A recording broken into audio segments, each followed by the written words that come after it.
Hello students, welcome back. I am CA Pramod Patipati and you are watching CA Final Financial Reporting Classes, right? So हमने last lecture में क्या start किया था? India 41 that is agriculture. उसका basic concept हमने समझ लिया था और इनिशियल रिकग्निशन कैसे करना है वो सीखा था, राइट? तो एक बार रिवीजन कर लेते लास्ट लेक्चर का, एक बार रिकैप ले लेते क्या पढ़ा था। एग्रीकल्चर नॉर्मली 4 से 5 मार्क का आता है एग्जाम में, ठीक है। और मेजरली हम डील करेंगे बायोलॉजिकल एसेट और एग्रीकल्चर प्रोड्यूस के रिलेटेड। और क्या होगा एग्रीकल्चर प्रोड्यूस और क्या क्या पढ़ने वाले हैं इसमें। तो सबसे पहले क्या था कि एग्रीकल्चर प्रोड्यूस या बायोलॉजिकल एसेट हम बैलेंस शीट में कब दिखाएंगे, कौन से वैल्यू में दिखाएंगे, राइट। और उसके बाद एज ऑन 31 दिसंबर 31 मार्च, दिसंबर ने as on 31 March reporting date के टाइम में हम एग्रीकल्चर का जो है, एग्रीकल्चर में दो चीजें बोल रहा हूँ बेसिकली, बायोलॉजिकल एसेट और एग्रीकल्चर प्रोड्यूस, ये दोनों हम रिपोर्टिंग डेट में कैसे दिखाएंगे, एज ऑन 31 मार्च कौन से वैल्यू में दिखाएंगे और उसका की डिस्क्लोजर हमें पढ़ना है। देन उसके बाद स्कोप इन द सेंस कि इस पर्टिकुलर स्टैंडर्ड में कौन से चीजें कवर करने वाले हैं। बायोलॉजिकल एसेट, एग्रीकल्चर प्रोड्यूस और government grant related to biological asset and agriculture produce हम यहाँ पे पढ़ेंगे। फिर उसके बाद बायोलॉजिकल एसेट्स का जो है ना, मैंने डेफिनेशन बताया था मोटा मोटा कि biological assets are nothing but living plants and animals. Living plants and animals in the sense, समझो यहाँ पे एग्जांपल दिया था काऊ का। काऊ, अगर मिल्क, काऊ से हम मिल्क निकालते हैं तो उसको क्या बोलते हैं, हम एग्रीकल्चर प्रोड्यूस बोलेंगे, ठीक है। अगर इन दोनों के रिलेटेड कोई भी ग्रांट मिलता है तो वो यहाँ पे कैसा हम ग्रांट को अकाउंटिंग करना है वो देखेंगे यहाँ पे, right. Other than biological asset और एग्रीकल्चर प्रोड्यूस, जो भी ग्रांट रिलेटेड कंसेप्ट होगा वो इंडेस 20 में हमने देख चुके हैं। देन उसके बाद out of scope of Ind AS 41, इसमें क्या क्या आ जाएगा, लैंड। लैंड अगर खुद का होगा इंडेस 16 या 40 में देखेंगे। अगर आरओयू एसेट है, आरओयू एसेट यानी लैंड ही है बट लीज पे लिया है, तो 116 में देखेंगे। देन इनटेंजिबल एसेट्स का देखा था कि इनटेंजिबल एसेट्स होगा तो फिर इस केस में इंडेस 38 में देखेंगे। फिर उसके बाद एक चीज very important one, that is bearer plant का हम यहाँ पे डेफिनेशन देख लिया था। तो बेरर प्लांट का डेफिनेशन यानी क्या है, सिर्फ बेरर प्लांट का डेफिनेशन हमें याद रखनी, याद in the sense as such कुछ पूरा चैप्टर में रिलेवेंस नहीं है, मतलब पूरा इंडेक्स में।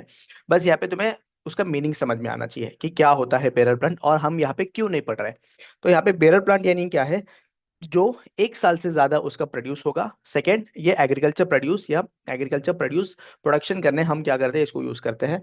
देन उसके बाद मोस्ट लाइकली ये जो एग्रीकल्चर प्रोड्यूस प्रोड्यूस करता है वही बेच देता है। सबसे इंपॉर्टेंट क्राइटेरिया क्या है, the produce should be for more than 1 year. जैसे मैंगो ट्रीज, एप्पल ट्रीज है, वो 1 साल से ज्यादा उसका प्रोड्यूस होता है, यानी क्या, वो ट्री का लाइफ इज 10 ईयर्स 20 ईयर्स तक हो सकता है, राइट। फिर उसके बाद जो एप्पल ट्रीज है या मैंगो ट्रीज है, वो ट्रीज हम बेरर प्लांट बोलेंगे और उसका अकाउंटिंग हम इंडिया 16 में देखेंगे।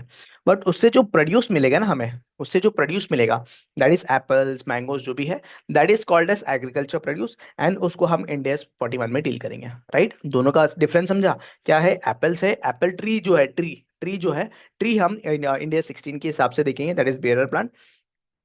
बट उसका जो प्रोड्यूस है वो यहाँ पे इंडिया 41 में ही देखेंगे। और इसका एक्सेप्शंस क्या था, ईयरली क्रॉप्स जो है, जैसा वीट का हुआ, फिर उसके बाद कोई ग्रेन्स का हुआ, वो जो है ना वो एक्सक्लूडेड किया है, और डुअल यूज का जो भी ट्रीज है वो भी एक्सक्लूड किया है। एक कॉन्ट्रडिक्टिंग पॉइंट बताऊं मैं यहाँ पे, तो अगर आईसीआई ने देखो यहाँ पे एग्जाम्पल्स दिया है, क्या दिया है, एग्जाम्पल्स दिया है कि कौन से बायोलॉजिकल एसेट है और कौन से क्या है एग्रीकल्चर प्रोड्यूस, और उसके बाद क्या हो सकता है। अगर यहाँ पे देखोगे एक शुगर केन करके दिया है, ठीक है। फिर उसके बाद harvested cane is considered as agriculture produce and sugar cane is considered as biological asset. Sugar जो आएगा, शुगर जो आएगा ये इंडेक्स 2 में डील करेंगे हम, यहाँ पे डील नहीं करेंगे, इंडेक्स 41 में डील नहीं करेंगे। देन नेक्स्ट थिंग, यहाँ पे तो बोला है कि sugar will be considered as biological asset, उसके लिए मैंने एग्जांपल्स भी मेरे नोट्स में दिखाया था। बट अगर जब यहाँ पे बेरर प्लांट का बोल रहा है ना, बेरर प्लांट का डेफिनेशन, तो यहाँ पे देखोगे तो सम प्लांट्स, ये वाला डेफिनेशन है ना, यहाँ से ये लेके यहाँ तक देखो, some plants that may appear to be consumable such as root system of perennial plants, sugar cane, bamboo, but due to perennial nature जो भी है ना of their root system, they are expected to be meet the definition of bearer plant। तो यहाँ पे दोनों भी contradicting हो गए ना, ऊपर बोल रहा है बायोलॉजिकल और यहाँ पे बोल रहा है बेरर प्लांट, तो इतना डीप में नहीं पूछेगा। बट इतना याद रखो, यहाँ पे डेफिनेशन में बोल रहा है तो हम इसको क्या कंसिडर करेंगे, इसको बेरर प्लांट ही कंसिडर करेंगे, राइट। समझा। Yes sir. चलो, देन उसके बाद हम देखते हैं एग्रीकल्चर रिकग्निशन। क्या रिकग्निशन में तीन क्राइटेरिया है। वन इज कंप्लीट कंट्रोल होना चाहिए, जो भी एग्रीकल्चर क्रॉप से उसके ऊपर कंप्लीट कंट्रोल होना चाहिए। नेक्स्ट, उस क्रॉप से या फिर उस एग्रीकल्चर प्रोड्यूस से या बायोलॉजिकल एसेट से मुझे क्या मिलना चाहिए, इकोनॉमिक बेनिफिट्स मिलना चाहिए। ठीक है। And third thing, fair value less cost to sell reliably measured होना चाहिए। जब तीनों क्राइटेरिया फुलफिल होगा तो हम जाके हम रिकग्नाइज करेंगे एग्रीकल्चर को। एग्रीकल्चर इन द सेंस मैंने यहाँ पे दो चीज है, biological asset and agri produce, या फिर डायरेक्टली मैं यहाँ पे लिख ही देता हूँ, रिकग्निशन ऑफ बायोलॉजिकल एसेट। ठीक। चलो, देन उसके बाद बायोलॉजिकल एसेट का अकाउंटिंग हम स्टार्ट किए थे। अब अकाउंटिंग में क्या है, सबसे पहले इनिशियल रिकग्निशन चालू किया था कि इनिशियल मेजरमेंट या इनिशियल रिकग्निशन कैसे करेंगे हम। तो सिंपल यहाँ पे रूल क्या था कि जो भी बायोलॉजिकल एसेट है उनका जो है ना fair value less cost to sell में हम क्या करेंगे, रिकग्नाइज करेंगे। क्यों यहाँ पे fair value less cost to sell में रिकग्नाइज करेंगे, क्योंकि ये अजम्पशन है कि जो बायोलॉजिकल एसेट है उसका क्या होगा, उसका fair value less cost to sell market में रिलायबली मेजरेबल होगा। तो हम क्या करेंगे, उसको रिकग्नाइज करेंगे fair value less cost to sell में ही। ठीक है। अब ये fair value cost to less cost to sell जो है ना, ये कंप्यूट करना पड़ेगा। ये कंप्यूट करने के लिए मैंने बताया था कि बायर का दो पॉइंट ऑफ व्यू से देखना है मुझे, राइट। एक रिकग्निशन क्राइटेरिया जो बुक्स में दिखाना है मुझे बायोलॉजिकल एसेट, और दूसरा मेरा कैश फ्लो। ठीक है। तो एक तो सबसे पहला fair value less cost to sell, उसको कैसे कंप्यूट करेंगे हम, सेलिंग प्राइस ले लेंगे या फेयर वैल्यू अवेलेबल होगा मार्केट में उसमें से लेस कर देंगे cost to sell, brokerage fee, transaction cost या फिर ट्रांसपोर्टेशन कॉस्ट, ये लेस कर दूंगा। बरोबर। देन उसके बाद मुझे देखना है एक्चुअल कैश फ्लो आउटफ्लो कितना है, एक्चुअल कैश आउटफ्लो कितना है। ये दोनों कंप्यूट करूंगा, ये और ये। जब दोनों कंप्यूट करूंगा, कंप्यूट करने के बाद जो भी वैल्यू आएगा मुझे, fair value less cost to sell, biological asset recognise कर लूंगा।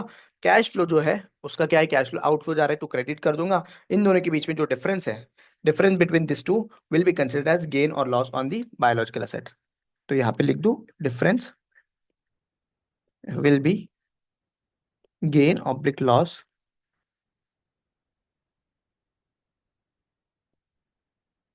On purchase of biological asset. ठीक है।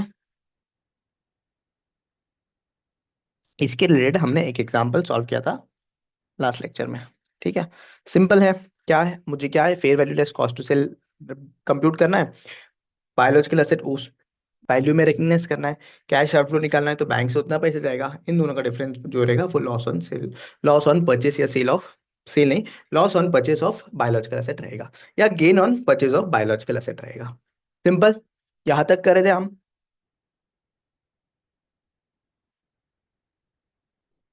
Yes sir. देन हम देखेंगे अब सब्सिक्वेंट रिकग्निशन कैसा होगा।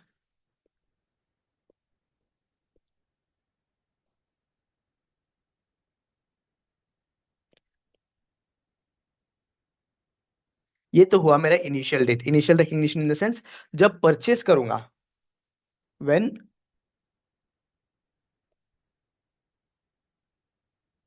बायोलॉजिकल एसेट इज परचेस्ड, ये तो परचेस करूंगा। देन उसके बाद यहाँ पे सब्सिक्वेंट रिकग्निशन कब होगा, सब्सिक्वेंट रिकग्निशन मेरा होगा, subsequent recognition that is 31st March of every year. ठीक है, 31st March of every year. तो इसके लिए हम एग्जाम्पल लेते एक, बेस्ट है कि हम एग्जाम्पल लेते ही। और 31st March को भी, 31st March को भी हम कैसे मेजर मेजर करेंगे, इवन एट 31st March जो भी बायोलॉजिकल एसेट है, biological asset will be measured at fair value less cost to sell. ठीक है, fair value less cost to sell में ही करेगा। बट कौन सा fair value less cost to sell, उस डेट में 31st March को जो fair value less cost to sell है उस वैल्यू में रिकग्नाइज करेंगे हम, एग्जिस्टिंग ऑन दैट डेट। ठीक है। इनिशियली भी हम fair value less cost to sell, और हम क्या करेंगे सब्सिक्वेंटली भी हम fair value less cost to sell हम रिकग्नाइज कर सकते हैं, recognise in the sense recognise ही करेंगे fair value less cost to sell में दोनों भी टाइम पे। अब ये जो fair value less cost to sell है वो 31 मार्च का जो fair value less cost to sell है उस वैल्यू में हम रिकग्नाइज करेंगे। अब इसका एक एग्जांपल लेते हैं। ठीक है, समझो एग्जांपल ऐसा है कि काउस है, या यहाँ पे हम गोट लेते, गोट। समझो ऑन 1 अप्रैल X1 को, ये कितना साल था, 3 इयर्स का था। ठीक है, कितना था, 3 इयर्स। फिर उसके बाद ये तो रिकग्नाइज कर लिया हमने, ये रिकग्नाइज हो जाएगा, recognised at fair value less cost to sell में, बरोबर। जब 1 अप्रैल X1 को परचेज किया था, हम रिकग्नाइज कर लिए fair value less cost to sell में। जैसे हम यहाँ पे करते हैं ना, देखो बायोलॉजिकल असेट अकाउंट डेबिट, जो भी फेयर वैल्यू रहेगा बैंक से जो कैश आउट हो गया वो जो डिफरेंस रहेगा मेरा loss on purchase of biological asset, या गेन भी आ सकता है, तो gain on purchase of biological asset हो सकता है। ठीक है, तो यहाँ पे क्या हो रहा है, हमने रिकग्नाइज कर लिया। अब 31 मार्च हो गया, यहाँ पे क्या हुआ, 31 मार्च X2। अब बताओ ये जो गोट है कितने साल का हुआ, पहले तो 3 साल का था, अब कितने साल का होगा, अब 4 साल का हो गया होगा ना, बरोबर। समझ रहा है कि क्या बोल रहा हूँ मैं, क्या हो बोलना रहा है यहाँ Yes. पे। हाँ, जो गोट है, गोट ऑन 1 अप्रैल X1 को 3 साल का था, बरोबर। तो उसको रिकग्नाइज किया था हम fair value less cost to sell के बेसिस में, उसके 3 साल का जो भी फेयर वैल्यू रहेगा उसके बेसिस में हमने रिकग्नाइज कर लिया। अब 1 साल बाद, 1 साल बाद इसका ये जो है ना एज भी बढ़ गया होगा ना, 4 साल का हो गया होगा। हमने देखा था agriculture activities is a biological transformation, तो ये क्या है, बायोलॉजिकल ट्रांसफॉर्मेशन है ना, एज बढ़ गया, 4 साल का हो गया। अब यहाँ पे 31 मार्च X2 का मुझे दो फेयर वैल्यू दिया है, 3 इयर्स का एक फेयर वैल्यू है, fair value less cost to sell, और 4 साल का एक फेयर वैल्यू दिया है। क्या दिया है, 3 साल का एक है, 4 साल का एक है। तो हम यहाँ पे कौन सा वैल्यू कंसिडर करेंगे, फेयर वैल्यू 3 साल का कंसिडर करेंगे क्या, बिल्कुल भी नहीं।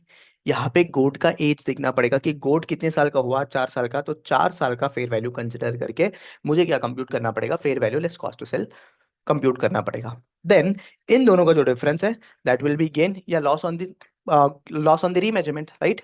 इन दोनों का जो डिफरेंस है ना, गेन या लॉस। अब ये गेन और लॉस जो है ना, ये भी हम बाइफरकेट करते हैं। क्या बाइफरकेशन करेंगे, एक फिजिकल वाला और दूसरा जो है ना एक फेयर वैल्यू में चेंज, एक्चुअल फेयर वैल्यू में चेंज। वो कैसा करना है, एक एग्जांपल के साथ देखते हैं। पहले एक एग्जांपल लिखता हूं मैं। यहां तक समझ में आया क्या, बताओ। हम ये वैल्यू कंसिडर करेंगे। Yes, sir. यहां तक समझ में आ गया ना, सिंपल है यहाँ तक। चलो एक एग्जांपल लेते हैं। क्या है, a farmer owned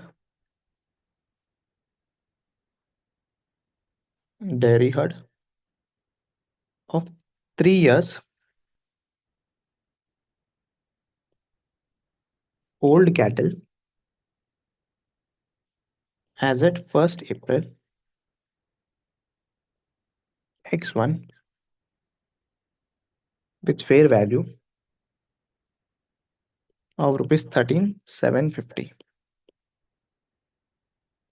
and the number of cattle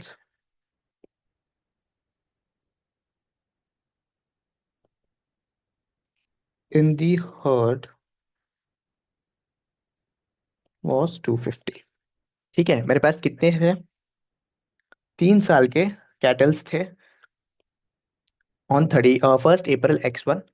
fair value उनका 13,750 था, एंड नंबर ऑफ कैटल्स कितने थे, sorry number of kettles in the heard was 250। चलो आगे देखते हैं। The fair value of 3 year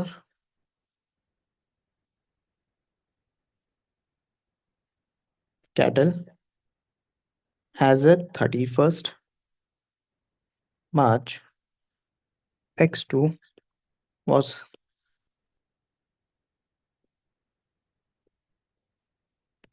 rupees 60 per cattle।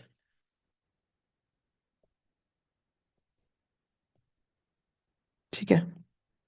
The fair value of 4 year cattle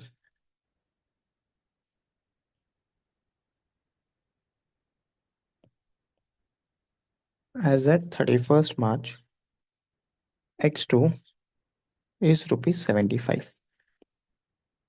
पर cattle.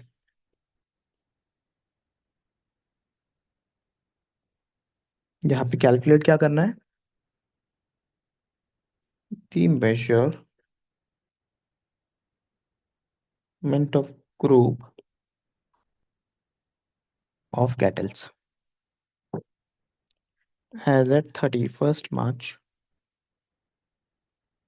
X2 stating price change and physical change separately। ठीक है। एक बार example read कर लो, example नहीं है ये क्वेश्चन ही है, एक बार रीड कर लो।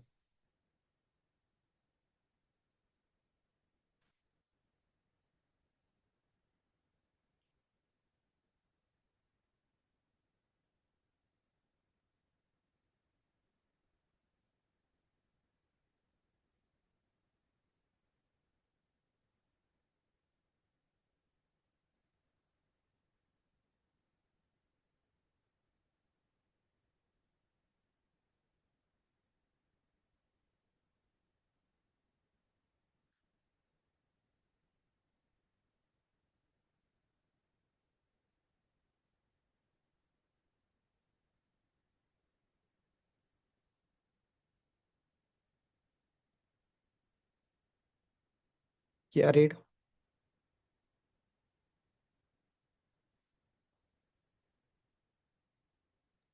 Yes, sir. आ जाओ, मैं आराम से समझाता हूँ। ये क्वेश्चन से हमें पूरा जो है ना, जो इनिशियल रिकग्निशन है और सब्सिक्वेंट रिकग्निशन दोनों भी समझ में आ जाएगा। इनिशियल रिकग्निशन खैर वो तो सिंपल है। सब्सिक्वेंट रिकग्निशन इंपॉर्टेंट है। देख लो यहाँ पे क्या हो रहा है। Farmer owned a dairy herd of 3 years old cattles age at 1st April X1। तो ऑलरेडी इसके पास क्या था, जो है ना कैटल्स थे, राइट। और उनका जो फेयर वैल्यू है इन टोटल, हाँ, in total fair value was 13,750। अगर मैं पर कैटल निकालता हूँ यहाँ पे, तो बताओ कितना आएगा। 13,750 डिवाइडेड बाई 250, तो कितना होगा ये? 13,750 डिवाइडेड बाई 250, 55 पर कैटल, बरोबर। तो मेरा जो initially recognised fair value less cost to sell ये है 13,750, राइट। चलो आगे बढ़ते हैं। The fair value of 3 year, फिर से फेयर वैल्यू किसका? 3 year old cattle age at 31st March X2। हमने कब से चालू किया था? 1st April X1 से स्टार्ट किया था, राइट।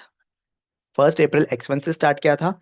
अब आ गए हम 31st March X2 में, यानी क्या, एक साल बाद, एक साल बाद जो है इसका फेयर वैल्यू कितना है? 60 पर कैटल। क्या? 3 ईयर ओल्ड का, 3 ईयर ओल्ड का है 60 पर कैटल आफ्टर 1 ईयर। चलो, the fair value of 4 year cattle age at 31st March X2 is 75 per cattle. ठीक है। तो क्या हो रहा है यहाँ पे? 4 ईयर ओल्ड का बताया है 75 पर कैटल। तो मुझे सिंपली यहाँ पे बताना है कि जो फेयर वैल्यू चेंज है from the initial recognition that is 1st April X1, right, X1 to 31st March X2, मुझे यहाँ पे चेंज बताना है। अब ये जो चेंज है ना, नॉर्मली दो चीजों में बाइफरकेट होता है। तो आ जाओ बताता हूँ। नॉर्मली रीमेजरमेंट जब करेंगे हम, remeasurement,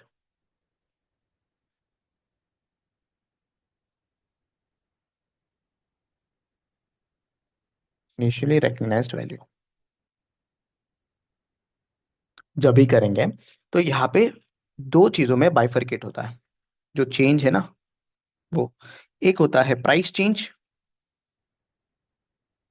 and other one is known as physical change.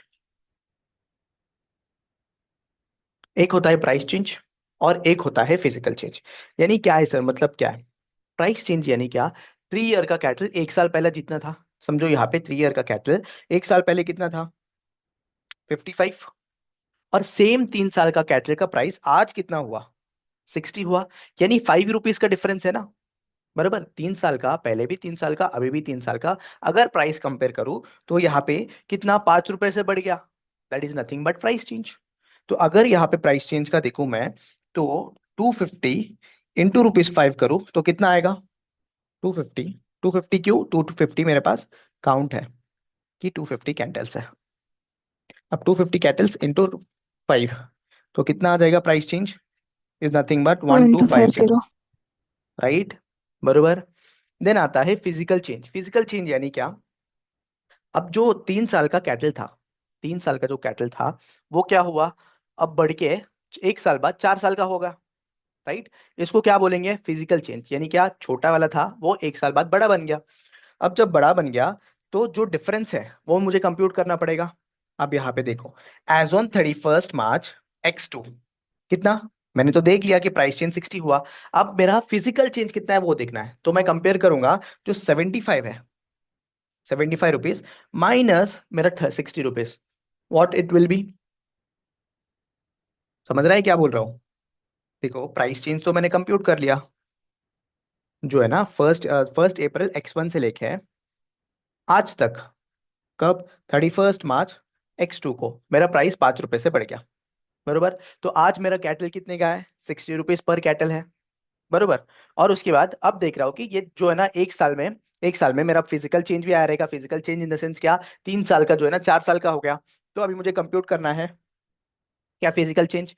तो बताओ, 75 रुपीज पर कैटल अभी है, और 3 साल का कैटल अभी कितना बिक रहा है, 60 रुपीज में बिक रहा है ना, बरोबर। तो ये जो 15 रुपीज का है, 15 रुपीज का चेंज है, उसको हम बोलते हैं फिजिकल चेंज। जो 250 इंटू 15 रुपीज कितना हो गया, 250 इंटू 15, इट इज 3750, बरोबर। अगर तुम इन टोटल कंप्यूट करोगे, इन टोटल कैसे कंप्यूट करेंगे सर, इन टोटल देखो 75 रुपीज है 4 इयर्स का, बरोबर। 4 इयर्स का 75 है, और हम इनिशियली कितना रिकग्नाइज किया था, 55। तो अगर इन जनरल विदाउट बाइफरकेटिंग देखोगे, तो यहाँ पे 75 - 55 इंटू 250 करो, तो तुम्हें आ जाएगा 75 - 55 तो आ जाएगा 5000। ये 5000 को हमने बाइफरकेट किया into price change and physical change. समझा, this is nothing but remeasurement on the subsequent date. Clear है, फिर से बताओ। यस। देखो क्या है, सिंपल सी बात है। जब भी हम रिमेजर करेंगे, इनिशियली तो रिकग्नाइज कर लिया हमने, ठीक है, इनिशियली रिकग्नाइज कर लिया, वो हो गया। इनिशियली रिकग्नाइज किया था 13750 में। अब वो 13750 इन द सेंस पर कैटल 55 रुपीज आ रहा था। देन उसके बाद सिर्फ 3 साल का जो है ना, मेन 3 साल का जो कैटल है वो कितने में बिक रहा था, 60 रुपीज में। और अगर 4 साल का देखो मैं, तो 75 पर कैटल पे बिक रहा था। तो फिर मोटा मोटा मैं कंप्यूट करूँ तो मेरा 1 साल से बढ़ जाएगा मेरा कैटल जो है ना, 3 साल का वो हो गया 4 साल। अब 55 था, 3 साल था, तो 4 साल हो गया, तो कितना आ गया, 75 रुपीज, बरोबर। 55 का इनिशियली था, और 1 साल के बाद उसका जो वैल्यू है आफ्टर एज गैप जो है ना, 1 साल का बढ़ गया, 4 साल का हो गया, तो 75 रुपीज हो गया। तो इन दोनों का डिफरेंस निकालो कितना आता है, 20 रुपीज। 20 इंटू 250 करो तो 5000, मोटा मोटा मेरा इंक्रीज आया, बरोबर। मोटा मोटा गेन हुआ ना, मेरा फेयर वैल्यू में इंक्रीज आया, बरोबर। तो अगर यहाँ पे देखो, तो 137 13750 मेरा पहले था, प्लस 5000 करोगे विच इज इंक्रीज, तो मेरा आज कैटल का वैल्यू है 18,750, बरोबर। अब ये जो 5000 है, इस 5000 का हमने क्या किया, बाइफरकेट किया into price change and physical change, right. तो फिर ये 5000 का हमने जब बाइफरकेशन किया है, तो price change is nothing but, मैं कंपेयर करूंगा आज के डेट में, जो 3 साल का हमने इनिशियली रिकग्नाइज किया था, वो 3 साल का कितने में बिक रहा है। तो कितने में बिक रहा था, 60 रुपीज। लेकिन बट हमने इनिशियली 55 में रिकग्नाइज किया था ना, तो ये जो 5 रुपए का इंक्रीज है, that is nothing but gain. तो 5 5 रुपए का इंक्रीज रिकग्नाइज कर लो, तो 5 रुपीज, ये 5 रुपीज कैसा आया, 60 - 55, राइट। 250 इंटू 5 जो है ना, ये आ गया 1250। देन फिजिकल चेंज वो भी करना पड़ेगा ना। तो फिजिकल चेंज या तो तुम लोग 5000 में से डायरेक्टली 1250 लेस कर दो, तो तुम्हें ये आ जाएगा 3750। या फिर तुम्हें सिंपली कंपेयर करना है 4 इयर्स कैटल 4 years का cattle on 31st March X2 with 3 years cattle on 31st March X2, ये दोनों हम कंपेयर किया तो 15 रुपीज का इंक्रीज है। तो जब 15 रुपीज का इंक्रीज हमने कंप्यूट किया तो 3750 आ गया। सब्सिक्वेंटली ये मेजरमेंट करेंगे हम। Is that clear? बरोबर?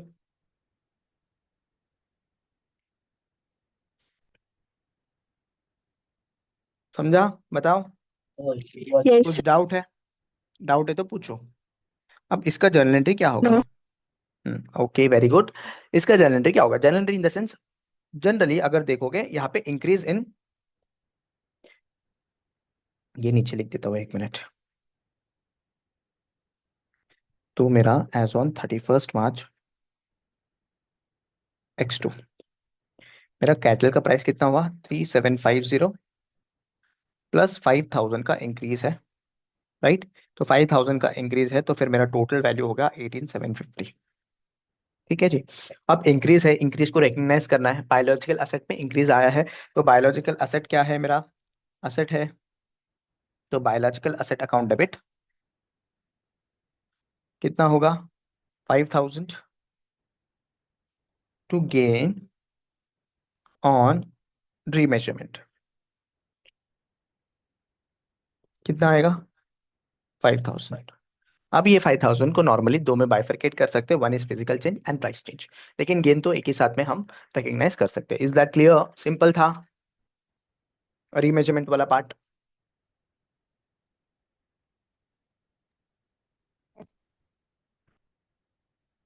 चलो एक बार देखते हैं यहाँ पे मेरा इनिशियल रिकग्निशन क्या होगा। हम्म, अब एक और चीज यहाँ पे, एक एक्सेप्शन, छोटा सा एक्सेप्शन बताना है। क्या एक्सेप्शन है सर? अगर इनके समझो fair value less cost to sell available नहीं है, हो सकता है ना, रेयर केसेस हो सकता है कि fair value less cost to sell नहीं है, बट नॉर्मली क्या है कि fair value less cost to sell reliably measure होगा, ऐसा उसका अजम्पशन है। अगर नहीं है, हम क्या करेंगे? कॉस्ट, सॉरी, कॉस्ट में रिकग्नाइज कर सकते हैं, सॉरी, कॉस्ट में रिकग्नाइज कर सकते हैं। In case fair value less cost to sell नहीं होगा तो हम कॉस्ट में रिकग्नाइज कर सकते हैं। बट जब कॉस्ट में रिकग्नाइज करेंगे तो जो भी एडिशनल एक्सपेंडिचर है उसको भी रिकग्नाइज करना पड़ेगा। कब तक हम कॉस्ट में रिकग्नाइज कर सकते हैं सर? जब तक इसका fair value less cost to sell reliably measure नहीं होता, तब तक हम क्या करते हैं? कॉस्ट में रिकग्नाइज करते रहिए। जब उसका fair value less cost to sell reliably measure हो जाएगा, तब जाके हम क्या करेंगे? उसको fair value less cost to sell में दिखा देंगे। अब ये कौन सा केसेस है sir fair value less cost to sell available नहीं है? ये हो सकता है ना, बहुत रेयर केसेस हो सकते हैं जहाँ पे fair value less cost to sell नहीं है, तो इन फ्यूचर जाके वो पता चल सकता है, right? In fair value less cost to sell based on the similar market. ठीक है, सिमिलर मार्केट कंडीशंस को देखे मैं रिकग्नाइज कर सकता हूँ, हाँ मेरा जो प्रोडक्ट है उसका जो एग्रीकल्चर का प्रोड्यूस है या फिर बायोलॉजिकल एसेट है, biological asset mainly biological asset, मेरा फेयर वैल्यू नहीं है, बट उसका सिमिलर ये भी हो सकता है ना, उसका सिमिलर मार्केट भी हो सकता है। सिमिलर मार्केट यानी उसका सब्स्टिट्यूट हो सकता है, और वो सब्स्टिट्यूट का मुझे fair value less cost to sell available है, तो वो रिकग्नाइज कर सकता हूँ सब्सिक्वेंटली। ठीक है, तो देखो, तो initial recognition, biological asset should be recognised at fair value less cost to sell. कैसा? Fair value less cost to sell में रिकग्नाइज करना चाहिए। बट एक्सेप्शन क्या है?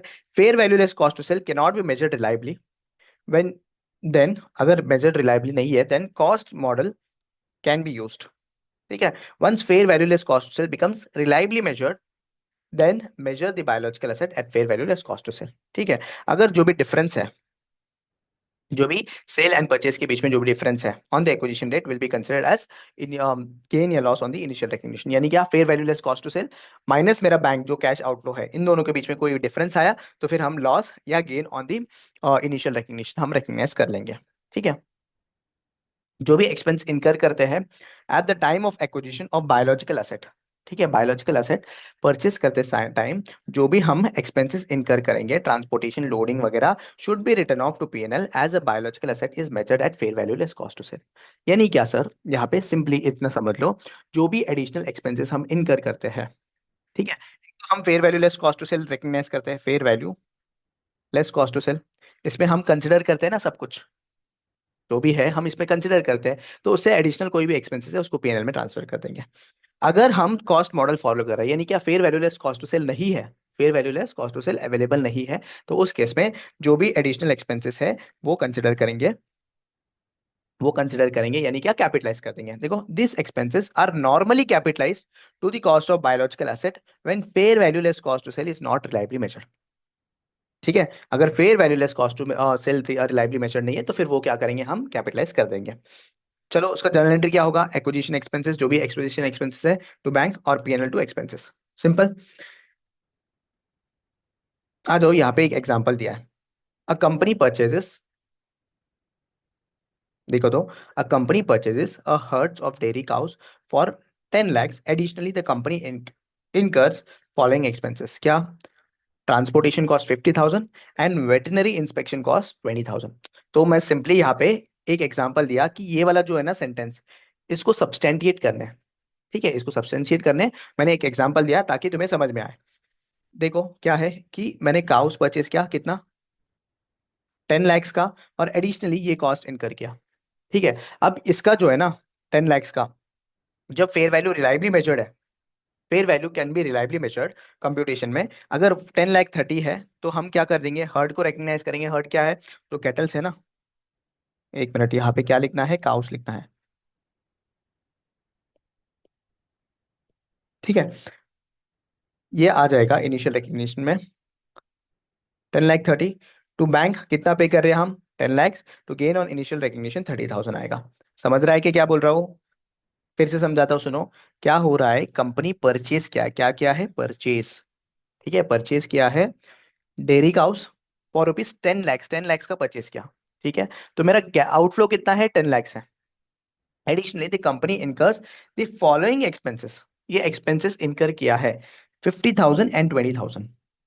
ठीक है, अब यहाँ पे मुझे चेक करना है कि जो ये 10 lakhs है, जो भी 10 lakhs इनकर कर रहा हूँ, ये तो काउ के लिए कर रहा हूँ। ये जो एडिशनल है, ये तो एडिशनली कर रहा हूँ। अगर fair value less cost to sell reliably measure नहीं है तो फिर उस केस में इन दोनों को हम क्या कर देते, ऐड कर देते इसमें। बट यहाँ पे फेयर वैल्यू रिलायबली मेजर्ड है। कितना है fair value less cost to sell, यहाँ पे क्वेश्चन में दिया है कि 10 लाख 30। तो देखो तो, उसके बेसिस में हमने रिकग्नाइज कर लिया, तो काउस आ गया 10 लाख 30 में। टू बैंक अकाउंट 10 lakhs पे किया मैंने, to gain on initial recognition 30,000। Sir इसका क्या होगा, ट्रांसपोर्टेशन एक्सपेंसेस और उसके बाद वेटरनरी कॉस्ट, इसको अलग से रिकग्नाइज करेंगे ना हम। देखो क्या करेंगे उसका, transportation veterinary cost to bank account, ये रिकग्नाइज कर लिया। एक्सपेंसेस है तो डेबिट करेंगे टू बैंक, और इसको पीएनएल में ट्रांसफर कर दिया। सिंपल। जहां तक समझ में आया, सिंपल। अगर यहाँ पे fair value less cost to sell recognise नहीं, यानी इनिशियल मेजरेबल नहीं है, तो उस केस में हम क्या करते हैं, उस केस में 10 lakhs मेरा कॉस्ट है, तो 10 lakhs के बेसिस में हम कंप्यूट करेंगे। 10 lakhs प्लस 50,000 प्लस 20,000 कितना होगा, 10 लाख 70,000, और 10 लाख 70,000 के हिसाब से हम कंप्यूटेशन दिखा देंगे। चलो देखो, यहाँ पे एक बार एग्जाम्पल देख लो, अगर कुछ डाउट है तो पूछ लो मुझे। एग्जाम्पल रीड करो और उसका सोल्यूशन देखो, उसके बाद कुछ डाउट है तो मुझे बता दो।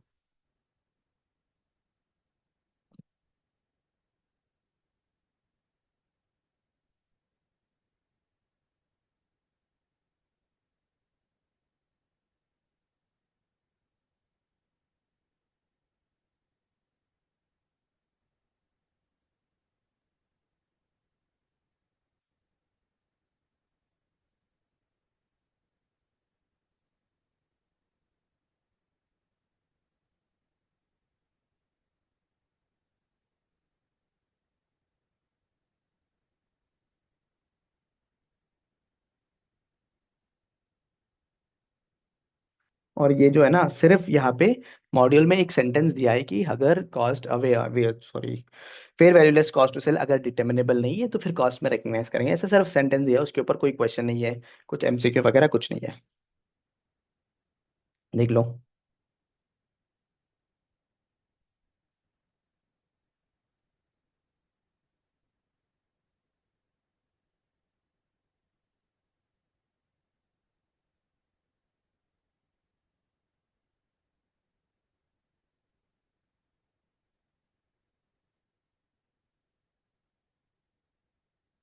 डन। डन।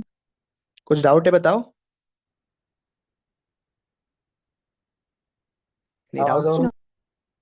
चलो, subsequent valuation on the balance sheet date, तो बायोलॉजिकल एसेट जो है ना should be valued at the fair value less cost to sell at the balance sheet date. तो बैलेंस शीट डेट में भी हम fair value less cost to sell हमें recognise करेंगे। जो भी डिफरेंस है वो क्या करेंगे, फेयर वैल्यू चेंज करके हम ट्रांसफर कर देंगे पीएनएल में। तो नॉर्मली हम देखते हैं प्राइस चेंज एक होता है और एक होता है फिजिकल चेंज। ठीक है। तो प्राइस चेंज और फिजिकल चेंज क्या है, biological asset that is animal of same age is compared as follows, net fair value on the balance sheet date and net fair value initially recorded. तो same age का है, हमने compute कर लिया जो हमने एग्जांपल पे देखा था ना, वैसे ही कंप्यूट करेंगे। और physical change, sorry, physical change कैसे कंप्यूट करेंगे, total fair value minus price change कर दो तो फिजिकल चेंज आ जाएगा। या फिर क्या करोगे, सेम डेट में एज ऑन 31 मार्च जो भी है ना, हम देखेंगे सेम एज का कितना था और एक साल बाद जो भी उसका है, जैसे 3 इयर्स और 4 इयर्स था ना, हमने एग्जाम्पल में देखा था। यहाँ पे एग्जाम्पल में देखा था, कहा गया मेरा एग्जाम्पल, हाँ ये वाला एग्जाम्पल में देखा था क्या, कि 3 इयर्स वाला 4 इयर्स हुआ, तो एज ऑन 31 मार्च X2 ही 3 इयर्स का कितना है वो देखेंगे, 4 इयर्स का कितना है वो देखेंगे, इन दोनों का वैल्यू कंपेयर कर लेंगे, जो भी डिफरेंस है वो मेरा क्या हुआ, फेयर वैल्यू इंक्रीज हुआ, तो उसको हम रेकग्नाइज कर लेंगे। डन। Yes.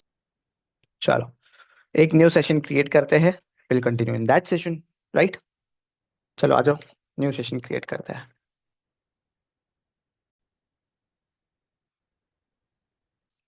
चलो एक बार रिवाइज कर लेते हैं कि लास्ट लेक्चर में क्या क्या किया था हमने। तो हमने स्टार्ट किया इंडेक्स 41 दैट इज एग्रीकल्चर, बहुत छोटा इंडेक्स है, वेरी इजी, स्टार्ट करते ही खत्म हो जाएगा रिवीजन करने के टाइम पे, राइट। तो हम स्कोप में देखेंगे कि क्या क्या पढ़ना है हमें, राइट, कौन सा क्या क्या पढ़ना है इंडेक्स 41 में। तो एक तो बायोलॉजिकल असेट, एग्रीकल्चर प्रोड्यूस, फिर उसके बाद बायोलॉजिकल असेट और एग्रीकल्चर प्रोड्यूस के रिलेटेड जो भी गवर्नमेंट ग्रांट्स है वो इंडेक्स 41 में पढ़ेंगे। अदर देन बायोलॉजिकल असेट और एग्रीकल्चर प्रोड्यूस का जो भी गवर्नमेंट ग्रांट है वो हम इंडेक्स 20 में ऑलरेडी कवर कर चुके हैं। आउट ऑफ स्कोप क्या है, यानी क्या ऐसे कौन से चीजें जो इंडेक्स 41 में हम नहीं देखने वाले। अब समझो, मैंने बोला कि बायोलॉजिकल असेट और एग्रीकल्चर प्रोड्यूस, ये दोनों क्या हुआ, अगर समझो प्लांट्स है, प्लांट्स जो है ये जो लैंड के ऊपर बड़ा हो रहा है, राइट, लैंड के ऊपर हो रहा है। तो अगर ये वाला जो लैंड है it is on rent, rent या लीज, तो फिर उस केस में इंडेक्स 116 में देखेंगे। और अगर खुद का है तो 16 या 40 में देखेंगे, ठीक है। यहाँ पे लेकिन उसके ऊपर जो बायोलॉजिकल एसेट हो रहा है, एग्रीकल्चर प्रोड्यूस और बायोलॉजिकल एसेट, वो इंडेक्स 41 में डील करेंगे, लेकिन उसकी जो लैंड है, लैंड जो है ना वो अलग इंडेक्स में देखेंगे। देन उसके जो भी एग्रीकल्चर प्रोड्यूस और बायोलॉजिकल एसेट है उसके रिलेटेड जो भी इंटेंजिबल एसेट्स है, intangible assets in the sense कुछ लाइसेंस होगा, पेटेंट होगा, कुछ भी हो सकता है, तो इंडेक्स 38 में ये देखेंगे हम इंटेंजिबल्स के रिलेटेड।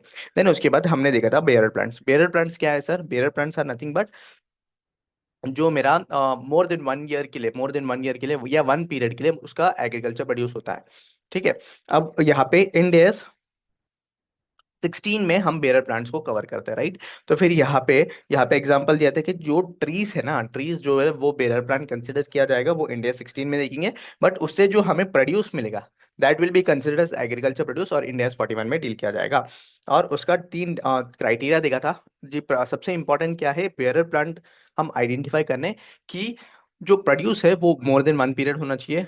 उसके बाद जो एग्रीकल्चर प्रोड्यूस है उसको ही सोल्ड करना चाहिए, और ये जो है ना एग्रीकल्चर प्रोड्यूस प्रोड्यूस करने यूज कर रहा है, राइट। ये तीनों जब क्राइटेरिया फुलफिल हो गया तो फिर बेरर प्लांट है। इसमें दो चीजें हमने एक्सक्लूड किया था, ईयरली क्रॉप्स और डल यूज वाला जो भी है ना, उसको हमने एक्सक्लूड किया था, ठीक है। फिर उसके बाद बायोलॉजिकल असेट्स को हम कैसे रिकग्नाइज करेंगे सर, बायोलॉजिकल असेट्स को कैसे रिकग्नाइज करेंगे हम इन द बुक्स। तीन कंडीशंस है, तीन कंडीशन सेटिस्फाई हो गया तो फिर उस केस में बायोलॉजिकल असेट्स हम क्या करेंगे, रिकग्नाइज कर सकते हैं। सबसे पहले क्या है, अनडिस्प्यूटेड ओनरशिप, यानी कि कंप्लीट कंट्रोल होना चाहिए मेरे बायोलॉजिकल असेट्स के ऊपर, ठीक है। क्या होना चाहिए, कंप्लीट कंट्रोल होना चाहिए। सेकंड, इकोनॉमिक बेनिफिट्स है वो मिलना चाहिए, ठीक है, इकोनॉमिक बेनिफिट्स और fair value less cost to sell, ये रिलायबली मेजर्ड होना चाहिए। जब तीनों कंडीशन फुलफिल हो गया तो फिर हम रिकग्नाइज कर सकते हैं। Then we started with the accounting of biological asset that is initial recognition. अब इनिशियल रिकग्निशन कैसे करेंगे, कोई भी बायोलॉजिकल एसेट है तो फिर उसको हम क्या करते हैं, fair value less cost to sell में रिकग्नाइज करेंगे, ठीक है। Fair value less cost to sell, अब ये कम कैसे कंप्यूट होगा सर, ये कंप्यूटेशन ऐसे कर सकते हैं हम, जो भी सेलिंग प्राइस है या purchase readily available market price है वो हम कंसिडर करेंगे उसको फेयर वैल्यू, उसमें से लेस कर देंगे कॉस्ट टू सेल, जो भी है ब्रोकरेज फीस, ट्रांजेक्शन फीस, फिर उसके बाद ट्रांसपोर्टेशन कॉस्ट जो भी है which is necessary cost to sell है, उसको लेस कर देंगे तो fair value less cost to sell मुझे मिल जाएगा। यहाँ पे क्या लिखेंगे, fair value less cost to sell, ठीक है। अब जब भी हम रिकग्नाइज करते रहेंगे, तो हमें बायर के पॉइंट ऑफ व्यू से, बायर मींस कौन, जो बायोलॉजिकल एसेट परचेज कर रहा है, उसका दो चीजें निकालना पड़ेगा। One is F E LCTS, that is fair value less cost to sell, और दूसरा cash outflow. Fair value less cost to sell कैसे निकलेगा वो तो देख लिया हमने, राइट। सेकेंड, मुझे एक्चुअल कैश फ्लो कितना है वो देखना पड़ेगा। अब एक्चुअल कैश फ्लो क्या होगा sir? Actual cash flow is the cash flow जब जो बायर है ना वो एक्चुअली पे करेगा फॉर बायोलॉजिकल एसेट, जो भी पे करेगा ना वो रहेगा एक्चुअल कैश फ्लो। अब कब हो सकता है कि एक्चुअल कैश फ्लो डिफरेंट हो सकता है? समझो, जो भी कमीशन है वो बायर से रिकवर कर रहा है, ऑक्शन फीस बायर से कवर कर रहे रिकवर कर रहे हैं, ट्रांसपोर्टेशन कॉस्ट किससे, बायर से रिकवर कर रहे हैं। तो उस केस में क्या है, कैश फ्लो हमें कंप्यूट करना पड़ेगा, दोनों कंप्यूट करेंगे। और हम जो बायोलॉजिकल एसेट है वो fair value less cost to sell में रिकग्नाइज करेंगे, और बैंक को क्रेडिट करेंगे विद द कैश आउटफ्लो। जो भी डिफरेंस आएगा that will be considered as gain and loss on the purchase of biological asset. उसके रिलेटेड हमने एक एग्जाम्पल भी किया था। उसके साथ साथ में हमने स्टार्ट किया फिर सब्सिक्वेंट रिकग्निशन। इनिशियल रिकग्निशन तो समझ गया था, फिर उसके बाद सब्सिक्वेंट रिकग्निशन में आ गया। सब्सिक्वेंट रिकग्निशन यानी क्या, 31 मार्च ऑफ एवरी ईयर हमें बायोलॉजिकल एसेट्स को कैसा रिकग्नाइज करना चाहिए। तो same fair value less cost to sell में ही हम करेंगे, राइट। तो फिर बट यहाँ पे मुझे बाइफरिकेशन दिखाना पड़ेगा into physical and into price change and into physical change. अब यहाँ पे एक क्वेश्चन किया था हमने, एग्जाम्पल किया था। एग्जाम्पल में ऐसा समझा था कि अगर समझो 3 ईयर का कैटल है, ठीक है, 3 ईयर का कैटल है, 1 साल बाद वो 4 साल का होगा। अब ये जो 3 साल का 4 साल जो हो रहा है, इसमें चेंज आएगा फेयर वैल्यू, राइट। तो एज ऑन 31 मार्च दो प्राइसेस है, एक 3 ईयर का कैटल का और दूसरा 4 साल वाला, बरोबर। तो मुझे क्या करना पड़ेगा, इसमें प्राइस चेंज और फिजिकल चेंज ये दोनों कंप्यूट करना पड़ेगा। प्राइस चेंज क्या है, 3 साल का था मेरा इनिशियली, राइट, और अभी 3 साल का है, तो प्राइस क्या है? पहले 3 साल का था तब प्राइस क्या था, अब जो आफ्टर 1 ईयर 3 साल का अगर कैटल होता तो उसका प्राइस क्या है वो कंप्यूट करते हैं। तो हमने देखा था 55 इनिशियली था, और सिमिलरली 3 साल का जो है वो 60 का था, बराबर। 1 साल के बाद कितना हुआ, 60 हुआ। तो 5 रुपए जो चेंज है ना, this is called as price change, बराबर। अब देखेंगे additional thing. Additional thing, total change में से प्राइस चेंज लेस कर दो तो फिजिकल चेंज आ जाएगा। नहीं तो क्या करना पड़ेगा, एज ऑन 31 मार्च, जो दिन को हम रिपोर्ट कर रहे हैं यानी कि वैल्यूएशन कर रहे हैं, उस दिन का 3 साल का जो कैटल है उसका वैल्यू क्या है, यानी उसका प्राइस क्या है वो देखो, और 4 साल वाला कितना है वो देखो, इन दोनों का डिफरेंस निकाल लो तो तुम्हें मिल जाएगा फिजिकल चेंज। तो वैसा हमने कंप्यूट किया था, याद आया। और इसके बेसिस में हमने रिकग्नाइज कर लिया biological asset to gain on remeasurement.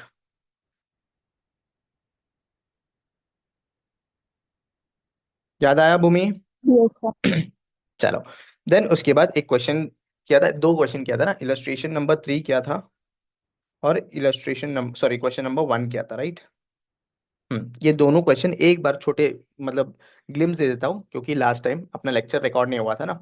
तो इलस्ट्रेशन नंबर 3 में क्या हो रहा था, देखो, XYZ लिमिटेड जो है ना, ऑन 1 दिसंबर X3 परचेज किया 100 ships from the market, market से परचेस किया कितना, 5 lakhs का, with a transaction cost of 2% on the market price of this ship was incurred by the seller. यहाँ पे जो भी मार्केट कॉस्ट है वो कौन इनकर करेगा, वो सेलर इनकर करेगा। शिप्स का फेयर वैल्यू जो है ना 5 लाख से बढ़ के 6 लाख हो गया। तो मुझे क्या है इनिशियल, और मुझे क्या है सब्सिक्वेंट रिकग्निशन बताना पड़ेगा। तो इनिशियली कैसे रिकग्नाइज करेंगे हम, तो फ्रॉम मार्केट कितना 5 लाख का लेके आया, बरोबर, कितना 100 शिप 5 लाख का लेके आया, with the transaction cost of 2%। अब यहाँ पे बायर जो है ना, बायर कुछ नहीं पे करेगा ट्रांजेक्शन कॉस्ट, बायर जो है ना 2% जो है, 2% जो है कुछ नहीं पे करेगा, उसका एक्चुअल कैश फ्लो जो है ना 5 lakhs रहेगा। तो actual cash flow will be 5 lakhs। अगर देखोगे यहाँ पे मैंने लिखा है actual cash flow by the buyer is 5 lakhs। But यहाँ पे fair value less cost to sell compute करना पड़ेगा। तो 5 lakhs मेरा रेडीली अवेलेबल मार्केट प्राइस है, तो 5 lakhs ले लूंगा। उसमें से 2% जो सेलिंग, जो सेलर है जो इनकर कर रहा है 2% वो लेस कर दूंगा। तो मेरा यहाँ पे 4,90,000 will be my fair value less cost to sell. उसके बेसिस में मैंने क्या किया, जर्नल एंट्री रिकग्नाइज कर लिया। बायोलॉजिकल एसेट मेरा fair value less cost to sell में रिकग्नाइज होगा, देखो, टू बैंक अकाउंट कितना, 5 lakhs कैश आउटफ्लो हो रहा, जो डिफरेंस है that is loss on the initial recognition, 10,000 का डिफरेंस आ गया है। फिर उसके बाद सब्सिक्वेंटली क्या हुआ, सब्सिक्वेंटली क्या हुआ, मेरा 5 lakhs से ये बढ़कर 6 लाख होगा। अभी 6 लाख जब हुआ, this is the actual market price, मुझे fair value less cost to sell निकालना पड़ेगा। तो देखो यहाँ पे एडिशनली बोल रहा है कि transaction cost, just a minute,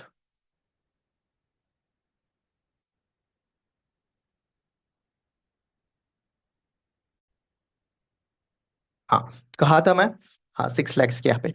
अब ये जो 6 लैक्स है एक्चुअल मार्केट वैल्यू है, इसमें से लेस कर दूंगा 2%, that would be borne by the seller. जब लेस कर दूंगा तो fair value less cost to sell मिल जाएगा। तो 6 लैक्स में से 2% लेस कर दो, 6 लैक्स में से 2% लेस कर दिया तो फिर 5,58,000 आ गया।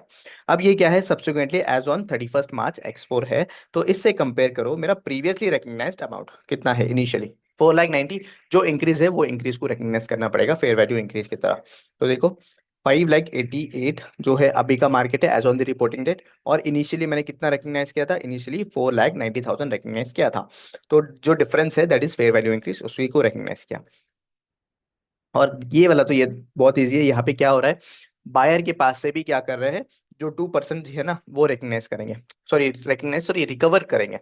जो 2% है ऑक्शनर्स फीस, ये किससे, बायर से भी रिकवर करेंगे। तो अगर देखोगे यहाँ पे, एंटिटी एक क्या क्या परचेस किया cattle at auction of 30th June X1। Purchase price कितना है, परचेस प्राइस है 1 लाख। साथ साथ में ट्रांसपोर्टेशन कॉस्ट इनकर करेगा 1,000, and sales price of the cattle as on 31st March X2 दिया है। तो ये रिपोर्टिंग डेट वाला पार्ट है, तो 1,10,000 दिया है। तो first two is important for the initial recognition. तो कितना इनकर कर रहा है फर्स्ट टू में, 1 लाख, सॉरी कितना इनकर कर रहा है ये, 1,01,000, बरोबर। उसके साथ साथ में 2% ऑक्शनर्स फीस भी इनकर करना पड़ेगा बायर को। तो कैश आउटफ्लो में कैसा आएगा, देखो यहाँ पे मैंने नीचे कंप्यूट किया है ऑलरेडी ना। मेरा परचेस प्राइस कितना है, मेरा परचेस प्राइस है 1 lakh, that is readily available market, ये FVCTLS है। ऑप्शनल फीस 200 लेस हो जाएगा और ट्रांसपोर्टेशन कॉस्ट लेस हो जाएगा, तो 97,000 fair value less cost to sell आ जाएगा। कैश आउटफ्लो कितना आएगा, 1 लाख जो है वो परचेस प्राइस है, ऑप्शनल फीस 2,000 है, और उसके बाद ट्रांसपोर्टेशन कॉस्ट जो है ना 1,000 है, तो 1,03,000। इन दोनों का डिफरेंस है, that will be considered as loss on initial recognition, तो उसी का एंट्री मैंने पास कर दिया। फिर उसके बाद अगर देखोगे तो sales price as on the reporting date was 1,10,000, right, 1,10,000 sales price था। तो उस केस में सेम वो बोल रहे कि सिमिलर जो हमने ट्रांसपोर्टेशन और ऑक्शनल फीस हमने रिकग्नाइज किया था ना in the initial recognition, same यहाँ पे भी होगा। तो सिंपल है कि मुझे क्या कंप्यूट करना पड़ेगा, fair value less cost to sell. तो यहाँ पे देखो fair value less cost to sell कैसे करेंगे हम, रेडिली अवेलेबल प्राइस कितना है 110, उसमें से लेस हो जाएगा 1,000 रुपीज ट्रांसपोर्टेशन, और 2% ऑफ दिस वन, 2% ऑफ 1,10,000 करेंगे, तो यहाँ पे आ जाएगा 2,200। तो हमने कंप्यूट कर लिया लेस करने के बाद 1,06,800। और इनिशियली कितना रिकग्नाइज किया था, 97,000। तो जो डिफरेंस है that is fair value increase, उसको अकॉर्डिंगली हम रिकग्नाइज कर लेंगे। डन, जहां तक क्लियर है। Yes. हम्म। अब एक चीज मैं बता दूं, एक बार डेफिनेशन में चलते हैं। किस में चलते हैं, डेफिनेशन। अब यहाँ पे क्या क्या कवर होगा, एग्रीकल्चर एक्टिविटीज हम इस पर्टिकुलर इंडेक्स में कवर करेंगे, that is biological asset and agriculture produce वाला। अब देखोगे एग्रीकल्चर एक्टिविटी का एक बार डेफिनेशन देखते हैं, उसके बेसिस में दो तीन क्वेश्चन है वो कर लेते हैं। क्या है, agriculture activities refers to the management by an entity of the biological transformation and harvest of biological assets for the sale or for the conversion into agriculture produce or into additional biological asset। ये एक ध्यान में रखना कि agriculture activities क्या क्या होते हैं। अब एग्रीकल्चर एक्टिविटीज अगर इसके परव्यू में आ गया तो इंडेस 41 अप्लीकेबल होगा, इसके परव्यू में नहीं आया तो फिर उस केस में इंडेस 41 में अप्लीकेबिलिटी नहीं आएगा। तो क्या है, management of entity of the biological transformation, क्या बायोलॉजिकल ट्रांसफॉर्मेशन होना चाहिए, यानी सर अभी मैंने काउ परचेस किया, काउ नहीं समझो, डॉग्स परचेस किया, ठीक है, क्या डॉग्स परचेस किया, डॉग्स परचेस किया फॉर दी सिक्योरिटी पर्पस। किसके लिए, सिक्योरिटी पर्पस के लिए। अब जो सिक्योरिटी पर्पस के लिए ले रहा हूं मैं, क्या ये बायोलॉजिकल ट्रांसफॉर्मेशन है क्या, बोलो। सिक्योरिटी के लिए परचेस कर लिया, तो फिर यहाँ पे मेरा मेन कोर ऑब्जेक्टिव है सिक्योरिटी पर्पस के लिए, बरोबर। उसको जो है ना पालना पोसना वो नहीं है ना, बरोबर। तो फिर उस केस में वो जो है ना इंडेक्स 41 में नहीं आएगा। बट समझो काव है, ठीक है, काऊ को परचेस किया, काऊ परचेस करने के बाद मैं क्या कर रहा हूँ, उसको खाना दे रहा हूँ वगैरह सब कुछ दे रहा हूँ। उसके बाद क्या हो रहा है, 1 साल बाद वो क्या होगा, 1 साल बड़ा हो जाएगा, 3 साल का लिया था समझो, 4 साल का लिया था समझो, 1 साल बाद क्या होगा, 5 साल का हो जाएगा वो। फिर उसके बाद 6 साल का, फिर 10 साल के बाद, फिर उसके बाद क्या होगा, मुझे मिल्क भी मिलेगा उससे, राइट। तो फिर ये क्या है, बायोलॉजिकल ट्रांसफॉर्मेशन है, बायोलॉजिकल ट्रांसफॉर्मेशन है, तो फिर इसको क्या बोलेंगे, एग्रीकल्चर एक्टिविटी, ठीक है। अब जो हार्वेस्ट करेंगे, जो भी हार्वेस्ट है किसके लिए होना चाहिए, सेल के लिए होना चाहिए, क्या होना चाहिए, सेल के लिए होना चाहिए, या for conversion into agriculture produce. या तो सेल के लिए होना चाहिए, जो भी बायोलॉजिकल एसेट जो हार्वेस्ट होगा वो किसके लिए होना चाहिए, या तो सेल के लिए होना चाहिए, या तो कन्वर्जन इनटू एग्रीकल्चर प्रोड्यूस होना चाहिए, या एडिशनल बायोलॉजिकल एसेट्स के लिए होना चाहिए। जब ऐसे तीनों चीजों के लिए है तो फिर उस केस में हम एग्रीकल्चर एक्टिविटी मानेंगे, और इंड एस 41 उसके ऊपर अप्लीकेबल होगा। बराबर, समझा? हार्वेस्ट मतलब पता है ना क्या? डिटैचमेंट। हाँ। हम्म। चलो, इसके बेसिस में जो है ना दो क्वेश्चन है, वो दो क्वेश्चन सॉल्व कर लेते हैं।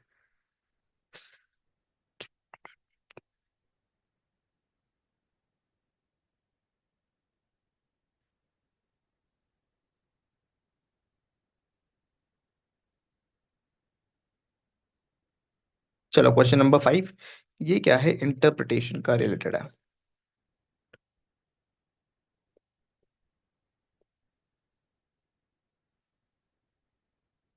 ठीक है, एक बार देख लो क्वेश्चन को।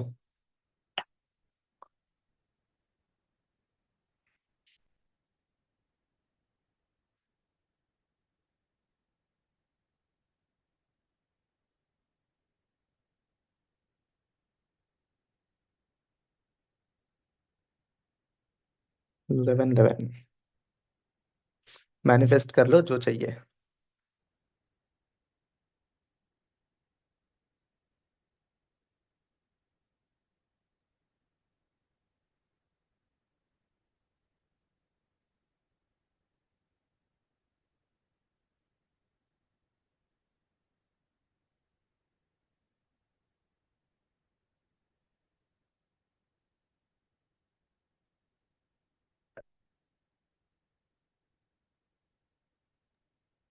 डन है।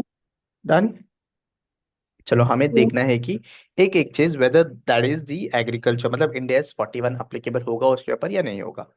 सबसे पहले क्या है, annualise analyse whether the following activities fall with in the scope of India 41 with proper reasoning. Reasoning के साथ साथ बताना है हमें। तो सबसे पहले क्या है, managing animal related recreational activities like जू।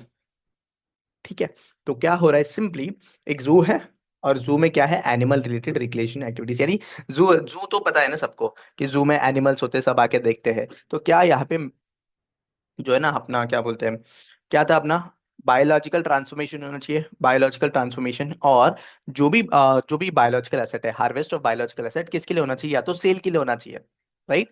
नेक्स्ट थिंग क्या होना चाहिए, या तो एग्रीकल्चर प्रोड्यूस के लिए, सेल के लिए होना चाहिए, या प्रोड्यूसिंग एग्रीकल्चर प्रोड्यूस, या फिर उसके बाद क्या था, एडिशनल बायोलॉजिकल एसेट के लिए होना चाहिए। ये सब पूरा क्राइटेरिया फुलफिल होगा तो फिर इंडिया 41 अप्लीकेबल होगा। यहाँ पे क्या हो रहा है, managing of animal related recreational activities like जू, सिर्फ यहाँ पे क्या है, सिर्फ देखने के लिए लगा रहा है, एज अ शोकेस पीस समझ लो, राइट। यहाँ पे बायोलॉजिकल ट्रांसफॉर्मेशन एज सच कुछ नहीं हो रहा है, बरोबर। तो फिर यहाँ पे this is not under the purview of India 41। तो आ जाओ नीचे रीड कर लेते हैं इसका क्या बोल रहा है। Managing animal related recreational activities like zoo, whether the scope of India, no, नहीं है, यानी क्या, इंडिया 41 इज नॉट अप्लीकेबल।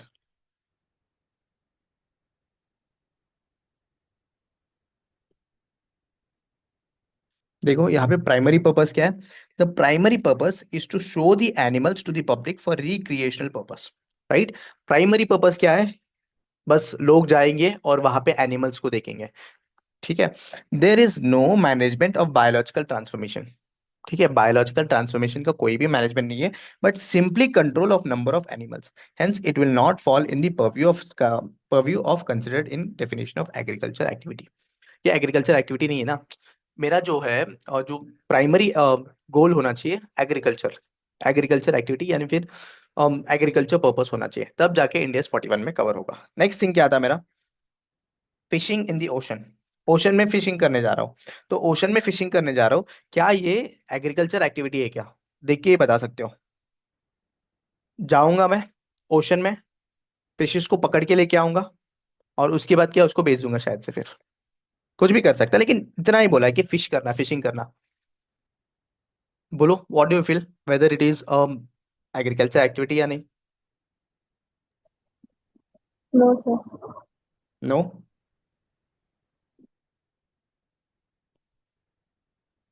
क्यों नहीं, क्योंकि देखो यहाँ पे प्राइमरी जो पर्पस है that is not an agriculture activity. ठीक है। यहाँ पे सिर्फ क्या करेंगे, जो भी फिशिश है उसको ओशन से पकड़ेंगे और लेके जाएंगे। यहाँ पे बायोलॉजिकल ट्रांसफॉर्मेशन ऐसा कुछ है क्या, नहीं है। मैनेजमेंट ऑफ बायोलॉजिकल ट्रांसफॉर्मेशन है क्या, नहीं है। तो उस केस में क्या है ये, this will not be considered under NDS 40। Reasoning क्या है देख लो। Fishing in the ocean is harvesting biological asset from the unmanaged source. क्या है ये, अनमैनेज सोर्स। अच्छा चलो एक और एग्जांपल देता हूँ, अच्छा नीचे वाला भी पढ़ लो एक बार। फिश फार्मिंग, ये इंपॉर्टेंट है, ये दोनों एक साथ में पढ़ो, important. Whether fish farming will be considered as Ind AS 41, यानी इंडेस 41 के पर्व्यू में कवर होगा। Yes. यस। क्यों, फिश फार्मिंग यानी क्या है, फिशेस को जो है ना हम एक पाउंड में बढ़ाते हैं, राइट, और उसको क्या करते हैं, बेच देते हैं। After after period of time उसको बेच देते हैं। तो फिर यहाँ पे fish farming is considered as agriculture activity, लेकिन इसको नहीं है। तो ये क्या है, क्यों, due to unmanaged sources there is no management of biological transformation. Since fish grows naturally in the ocean, hence it will not fall in the scope of definition of agriculture activity, right? ये वाला part simple है कि unmanaged source से हम क्या fish लेके आ रहे हैं और उसके बाद क्या कर रहे हैं, उसको बेच दे रहे हैं।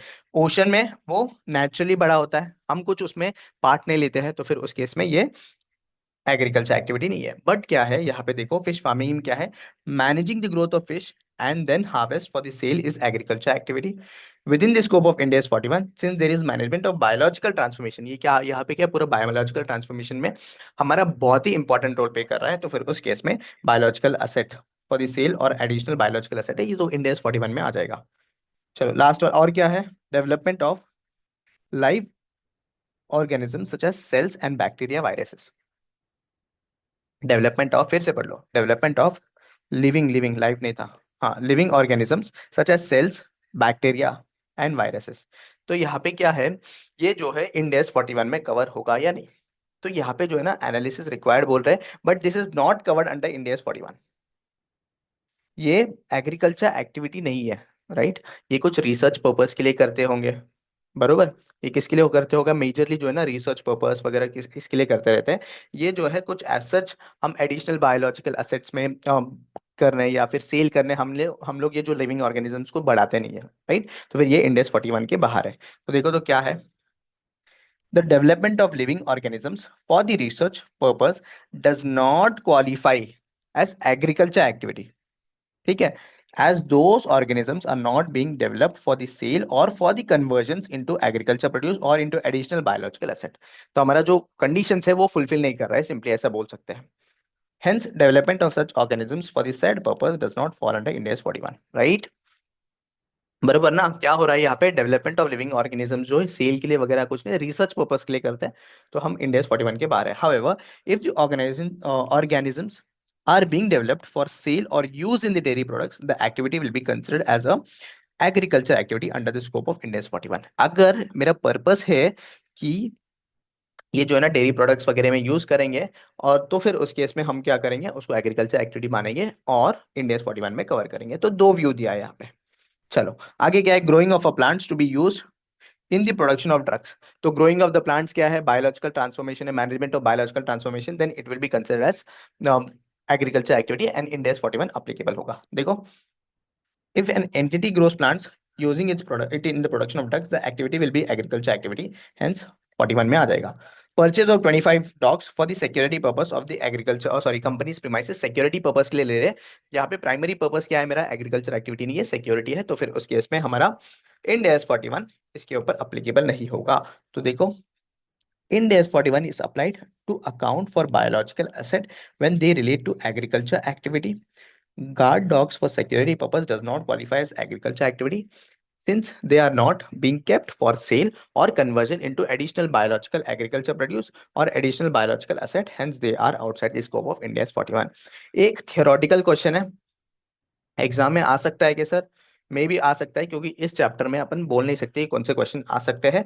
ये MCQ में आ सकते हैं, हो सके तो MCQ में आ सकता है। तो एक बार रीड कर लेना, ठीक है, समझा क्वेश्चन। बस डेफिनेशन के बेसिस पे हमें करना है पूरा जो क्वेश्चन है,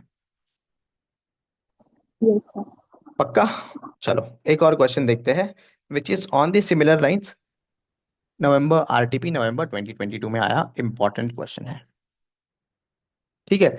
इतना चीज ध्यान में रख लो कि इंडिया 41 कब अप्लीकेबल होगा, व्हेन वी आर इन्वॉल्व। कौन एंटिटी जो है ना, एंटिटी जो कर रहा है एक्टिविटी, जो भी कर रहा है agriculture activity, should be involve in transforming the biological asset, यानी कि management of the biological transformation, इसमें इन्वॉल्व होना चाहिए। अगर नहीं है तो एग्रीकल्चर एक्टिविटी नहीं है, अगर इन्वॉल्व है तो एग्रीकल्चर एक्टिविटी है। चलो देखो, इंडिया क्वेश्चन नंबर 3 पढ़ लो एक बार।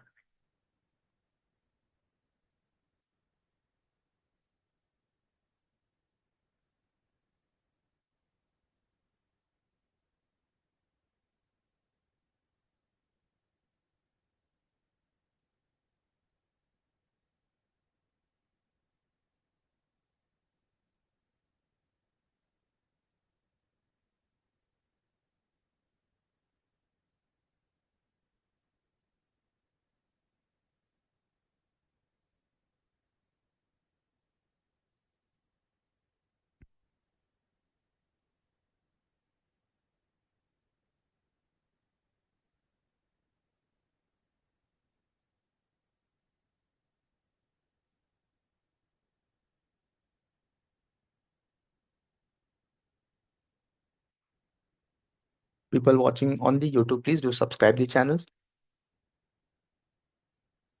सारे एफआर के लेक्चर्स जो है वो फ्री ऑफ कॉस्ट मिल जाएंगे। Done sir. डन। चलो, क्या लगता है contract number 1 and contract number 2 में whether it is an agriculture activity, यानी क्या इंडेक्स 41 में आएगा नहीं आएगा, बताओ।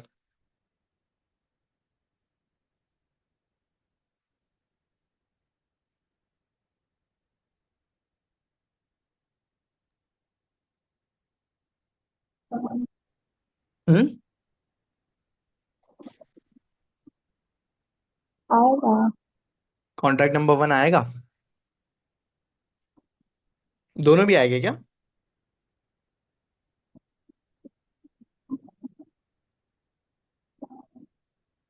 बता दो, नो वरीज, अगर गलत भी हो गया कोई बात नहीं, हम देख लेंगे इंटरप्रिटेशन कहाँ पे गलत हो गया है।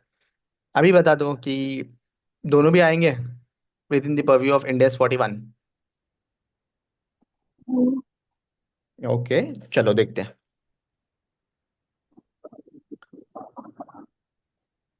देखो, क्या है, ABC limited is in the business of manufacturing an apple beverage and requires large quantity of apples to manufacture such beverages. तो यहाँ पे क्या है, एबीसी लिमिटेड जो है ना, कौन से बिजनेस में है? ये business of manufacturing an apple beverage है। तो यहाँ पे बेवरेज यानी क्या है? जैसा वो एप्पी का ये कोल्ड ड्रिंक वगैरह आता है ना, बेवरेजेस, कोल्ड ड्रिंक्स टाइप्स, तो उसमें है, उसके मैन्युफैक्चरिंग में। And requires large quantity of apples to manufacture such beverages. तो फिर यहाँ पे एबीसी लिमिटेड जो है ना, ये डायरेक्टली इन्वॉल्व है क्या नहीं इन्वॉल्व है, कॉन्ट्रैक्ट में देखेंगे। बट अभी तक मुझे क्या समझ में आया कि ये जो मैन्युफैक्चरिंग है, मैन्युफैक्चरिंग कौन सा कर रहा है, बेवरेजेस कर रहा है। इस बेवरेजेस को मैन्युफैक्चर करने मुझे क्या चाहिए, एप्पल्स चाहिए लार्ज क्वांटिटीज में। ठीक है। In order to satisfy its requirement of apples, it enters into 3-year lease contracts with owners of the apple orchards. The lease contracts are mainly of two types. ठीक है जी। यहाँ पे क्या बोल रहा है कि जो एप्पल्स है उसका रिक्वायरमेंट सेटिस्फाई करना है, यानी कि इसको बेवरेज मैन्युफैक्चर करना है, बरोबर। उसके लिए क्या चाहिए, एप्पल्स चाहिए। अब ये एप्पल्स के लिए उसने किसी के साथ क्या किया, कॉन्ट्रैक्ट किया। कॉन्ट्रैक्ट वो भी लीज किया। लीज में क्या है कि जो है ना, एप्पल्स उसको मिलेंगे। अब एप्पल्स दो तरीके से मिलेंगे। कॉन्ट्रैक्ट नंबर 1 क्या है? कॉन्ट्रैक्ट नंबर 1 है कि the owner of the apple orchard, the lessor. Lessor यानी क्या, जो ओनर है एप्पल ऑर्चर्ड, यानी जो फार्मर का फार्म, जो एप्पल्स प्रोड्यूस करने वाला है ना, produce in the sense apple farming करने वाला है, वो अलग वैसे, उसको बोलेंगे lessor. Raises the apple trees, यानी वो खुद रेस करेगा, कौन, लेसोर। जो एबीसी लिमिटेड ये इन्वॉल्व ही नहीं है यहाँ पे। जो ओनर है ऑफ द एप्पल ऑर्चर्ड, जो एप्पल फार्मिंग कर रहा है, वो जो है वो खुद रेस करेगा एप्पल्स को to produce apples. ABC limited जो लेसी है, एबीसी लिमिटेड जो लेसी है, जिसके साथ जो कॉन्ट्रैक्ट किया है, beverage manufacturing company, makes a fixed annual payment, यानी डायरेक्टली एनुअल पेमेंट करेगा to the owner of the apple orchard, who is required to cultivate the produce as per the specification of ABC Limited. ABC Limited harvests the apples itself for fulfilling its requirements of the apples. ठीक है। तो क्या हो रहा है यहाँ पे, contract number 1 में अगर देखोगे यहाँ पे, तो समरी पॉइंट ऑफ व्यू से बताता हूँ। एबीसी लिमिटेड है, बरोबर। ये क्या कर रहा है, ये बेवरेज मैन्युफैक्चर कर रहा है। अब ये जो बेवरेज मैन्युफैक्चर करने एप्पल्स चाहिए, बहुत सारे एप्पल्स चाहिए। ये एप्पल्स का जो रिक्वायरमेंट है उसको फुलफिल करने दो कॉन्ट्रैक्ट में एबीसी लिमिटेड जो है ना, हो गया और क्या बोलते हैं, एंटर किया कॉन्ट्रैक्ट 2। अब कॉन्ट्रैक्ट नंबर 1 का कंडीशंस क्या है, लेसर होगा। लेसर यानी क्या, ओनर ऑफ एप्पल्स, राइट। ये रहेगा। ये जो ट्रांसफॉर्मेशन ऑफ दी एप्पल्स जो है, ट्रांसफॉर्मेशन इन द सेंस क्या क्या, जो ट्रीज लगाना, फिर उसके बाद ट्रीज के जो एप्पल्स लेके आना, मतलब जो भी ट्री एप्पल्स उगेंगे उसको काटना वगैरह, सब कुछ कौन करेगा, ओनर करेगा। एबीसी लिमिटेड क्या करेगा, सिर्फ एबीसी लिमिटेड एक एनुअल पेमेंट करेगा। ABC limited will make an annual payment to the owner of the apple orchards, और जो एप्पल्स है वो लेके जाएगा। तो क्या यहाँ पे ABC limited is directly involve in the biological transformation, weather the ABC limited directly involve है क्या, नहीं। क्यों, क्योंकि यहाँ पे जो ओनर है वो पूरा का पूरा केयर ले रहा है, फार्मिंग वही करेगा, फिर उसके बाद एप्पल्स जो है ना उसको काटेगा वगैरह, सब कुछ कौन करेगा, वो ओनर करेगा। और ये जो है ना, ये एप्पल को बेचे, एबीसी लिमिटेड को बेचेगा, राइट। और एबीसी लिमिटेड एक एनुअल पेमेंट कर देगा। क्या करेगा, एक एनुअल पेमेंट करेगा, ठीक है। तो इस केस में whether ABC limited is directly involve in the biological transformation of apples, नहीं सर। तो फिर क्या इंड एस 41 अप्लीकेबल होगा क्या, बोलो। नो। नहीं, बरोबर। If you want we can study the question फिर से। देखो, the owner of apple orchards that is lessor raises the apple, कौन करता है, वही करता है, apple trees to produce apples. ABC limited makes fixed annual payment करेगा, किसको, to the owner of the apple orchard who is required to cultivate, कौन require करेगा, जो एप्पल ऑर्चर्ड का ओनर है ना, वो कल्टिवेट करेगा and produce as per the specification of ABC. ABC limited harvest the apples itself for fulfilling the requirements of apple, ठीक है। कॉन्ट्रैक्ट नंबर 2 देखते हैं। ABC limited obtains the apple orchard from the owner, the lessor, to raise the apple trees for subsequent harvest of the apples to ensure that the apples are as per the requirements of ABC. ABC Limited makes fixed annual payment to the owner of the apple orchards, that is lessor. यहाँ पे second part में क्या हो रहा है, देखो, ABC limited जो है obtains the apple orchard from the owner to raise apple for the subsequent harvest.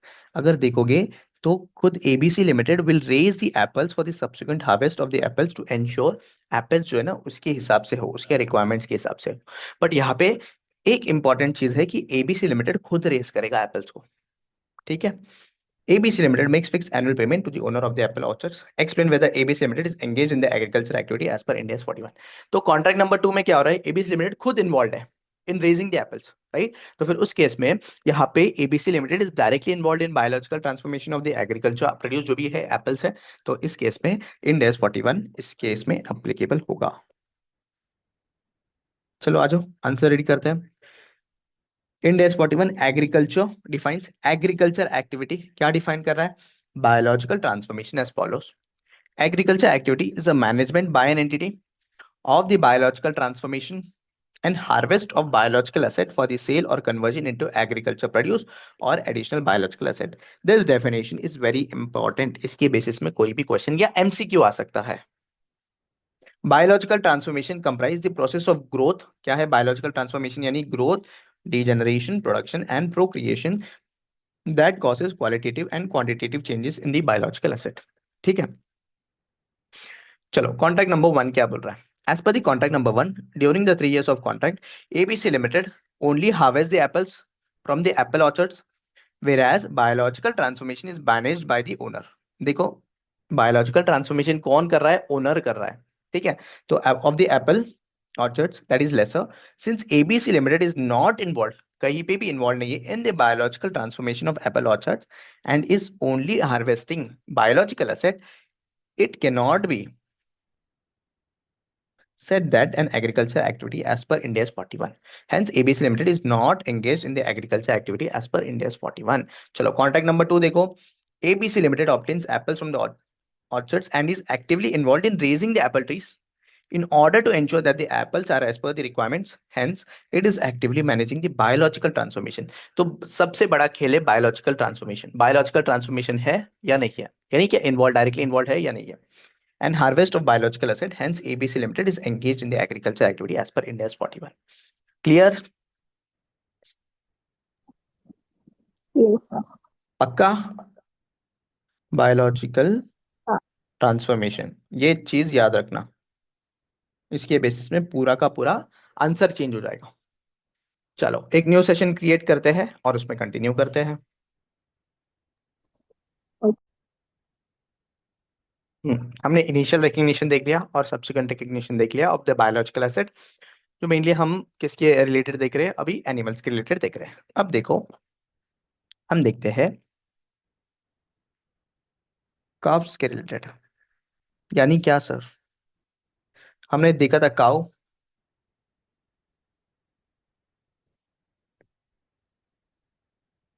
आजा पिक्चर आजा.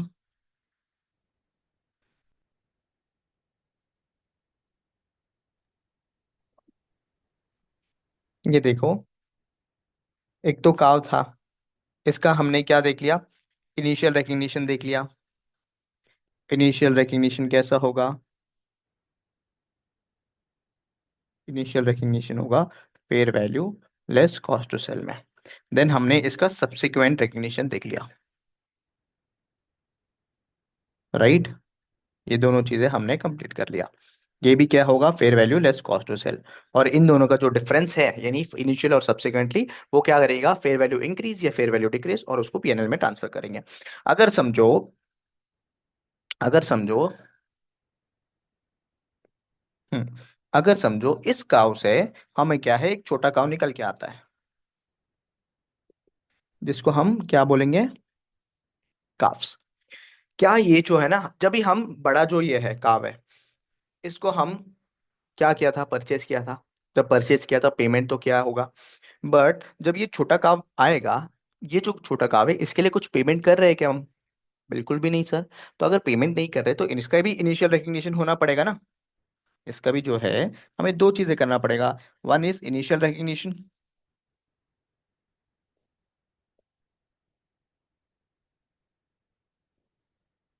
राइट. इसका इनिशियल रिकग्निशन और सब्सिक्वेंट रिकग्निशन भी देखना पड़ेगा.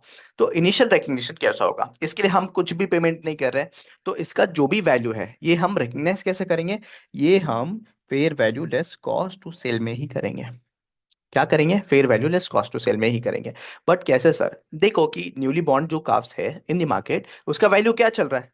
बराबर क्वेश्चन में दिया होगा. डोंट वरी, क्वेश्चन में दिया होगा कि न्यूली बॉन्ड जो काफ्स है, इसका क्या वैल्यू है, वो दिया दिया होगा. जो दिया होगा उसको ले लो और रिकग्नाइज कर लो. तो ट्रांसफर क्या करेंगे, हम तो पेमेंट कुछ नहीं कर रहे ना. हम नॉर्मली क्या करते हैं, बायोलॉजिकल एसेट टू बैंक करते हैं ना, पेमेंट क्या होगा तो. बट यहाँ पे पेमेंट तो नहीं कर रहे सर, तो उस केस में क्या करेंगे, इसको ट्रांसफर कर लो पीएनएल में. क्यों? क्योंकि ये तो गेन हुआ ना हमें, गेन ही है ना. देखो, बड़ा बायोलॉजिकल एसेट से मुझे कुछ छोटा एक एडिशनली बेनिफिट मिल रहा है, राइट. तो फिर इस केस में इसको क्या करेंगे, हम एज अ गेन मान के उसको पीएनएल में ट्रांसफर कर देंगे. किस में ट्रांसफर करेंगे, पीएनएल में. ठीक है सर. तो इनिशियली हम बायोलॉजिकल एसेट जो भी काव्स बॉर्न हो गए, उनको क्या करेंगे, हम रिकग्नाइज करेंगे fair value less cost to sell, और उसको ट्रांसफर कर देंगे पीएनएल में. चलो सर, सब्सिक्वेंट रिकग्निशन कैसा होगा इसका. इसका क्या है, सब्सिक्वेंट रिकग्निशन. ठीक है. सब्सिक्वेंट रिकग्निशन कैसे करेंगे सर?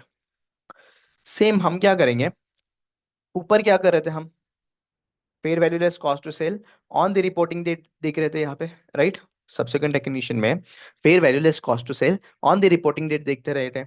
तो अब देखना पड़ेगा, जो ये जो न्यूली बॉन्ड काव्स है, तो फिर उसका जो है ना, क्या बोलते हैं उसका, 0.5 मतलब डेट देखना पड़ेगा इनिशियली, समझो ये ईयर 1 में पैदा हुआ, 1 अप्रैल X1 पैदा हो गया, बरोबर अपना रिपोर्टिंग के स्टार्ट डेट में। अब क्या कर रहे हैं हम, रिपोर्टिंग कब कर रहे हैं, 31 मार्च X2 में हम रिपोर्टिंग कर रहे हैं। तो अभी क्या हुआ होगा, यहाँ पे जो न्यूली बॉन्ड है वो 1 साल का हुआ होगा ना, 1 साल का हुआ होगा, तो 1 साल का जो फेयर वैल्यू है इन द मार्केट वो देख लो और उसको रिकग्नाइज कर लो। राइट, यहाँ पे 1 ईयर का हुआ होगा, तो फिर क्या करेंगे इसका एंट्री, जो भी होगा that will be profit, that is gain. तो फिर यहाँ पे फेयर वैल्यू,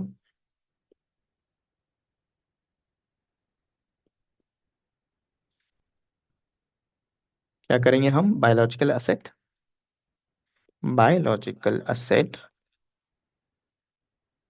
अकाउंट डेबिट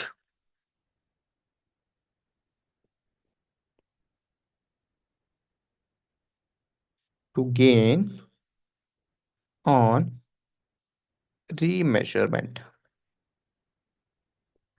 ठीक है, ओके सर। अब यहाँ पे जो भी गेन होगा, जो भी गेन होगा, हम इसमें जो हमारा जो ओरिजिनल ये है, ओरिजिनल काव है, इसमें क्या करते हैं हम, इसमें क्या करते हैं हम, फिजिकल चेंज और हमारा प्राइस चेंज में हम बाइफरकेट करते थे, बरोबर। यहाँ पे जो ये इसका है, इसको प्राइस में और हम क्या करते हैं, फिजिकल में बाइफरकेट करते हैं। यहाँ पे न्यूली बॉन्ड में हम तो कुछ प्राइस पे नहीं कर रहे, राइट, जो भी होगा वो क्या होगा, फिजिकल चेंज होगा।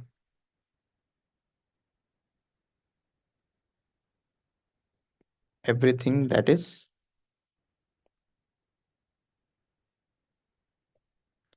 विल बी, इंक्रीज नहीं, changes will be considered as physical change। क्यों सर फिजिकल चेंज, क्योंकि यहाँ पे जो जो न्यूली बॉर्न है उसके लिए हम कुछ प्राइस पे नहीं कर रहे हैं, ये कॉम्प्लीमेंट्री है, ऐसा समझ लो, दिस इज कॉम्प्लीमेंट्री। ठीक है, तो इनिशियल रिकग्निशन कैसे करेंगे हम, initial recognition fair value less cost to sell, जो न्यूली बॉन्ड काप्स इन द मार्केट जो भी है वो देख लेंगे, और उसके बेसिस में हम इनिशियल रिकग्निशन करेंगे, उसको पीएनएल में ट्रांसफर करेंगे। फर्स्ट, सेकेंड थिंग क्या है, मेरा सब्सिक्वेंट रिकग्निशन में हम देखेंगे कि वो कितने साल का हुआ, समझो इन बिटवीन पैदा हुआ है, इन बिटवीन पैदा हुआ, in between in the sense 1 October को हुआ, तो 1 अक्टूबर से 31 मार्च तक कितना, 6 महीना होगा, बराबर 6 महीना होगा। तो 6 महीने का मुझे क्या करना पड़ेगा, फेयर वैल्यू देखना पड़ेगा सब्सिक्वेंट मेजरमेंट में, और जो भी है इंक्रीज वो रिकग्नाइज करना पड़ेगा इन माई बुक्स। ठीक है, क्लियर है,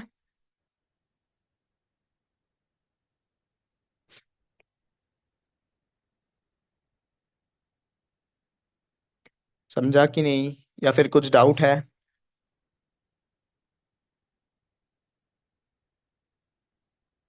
newly born cups, recognition of newly born calves।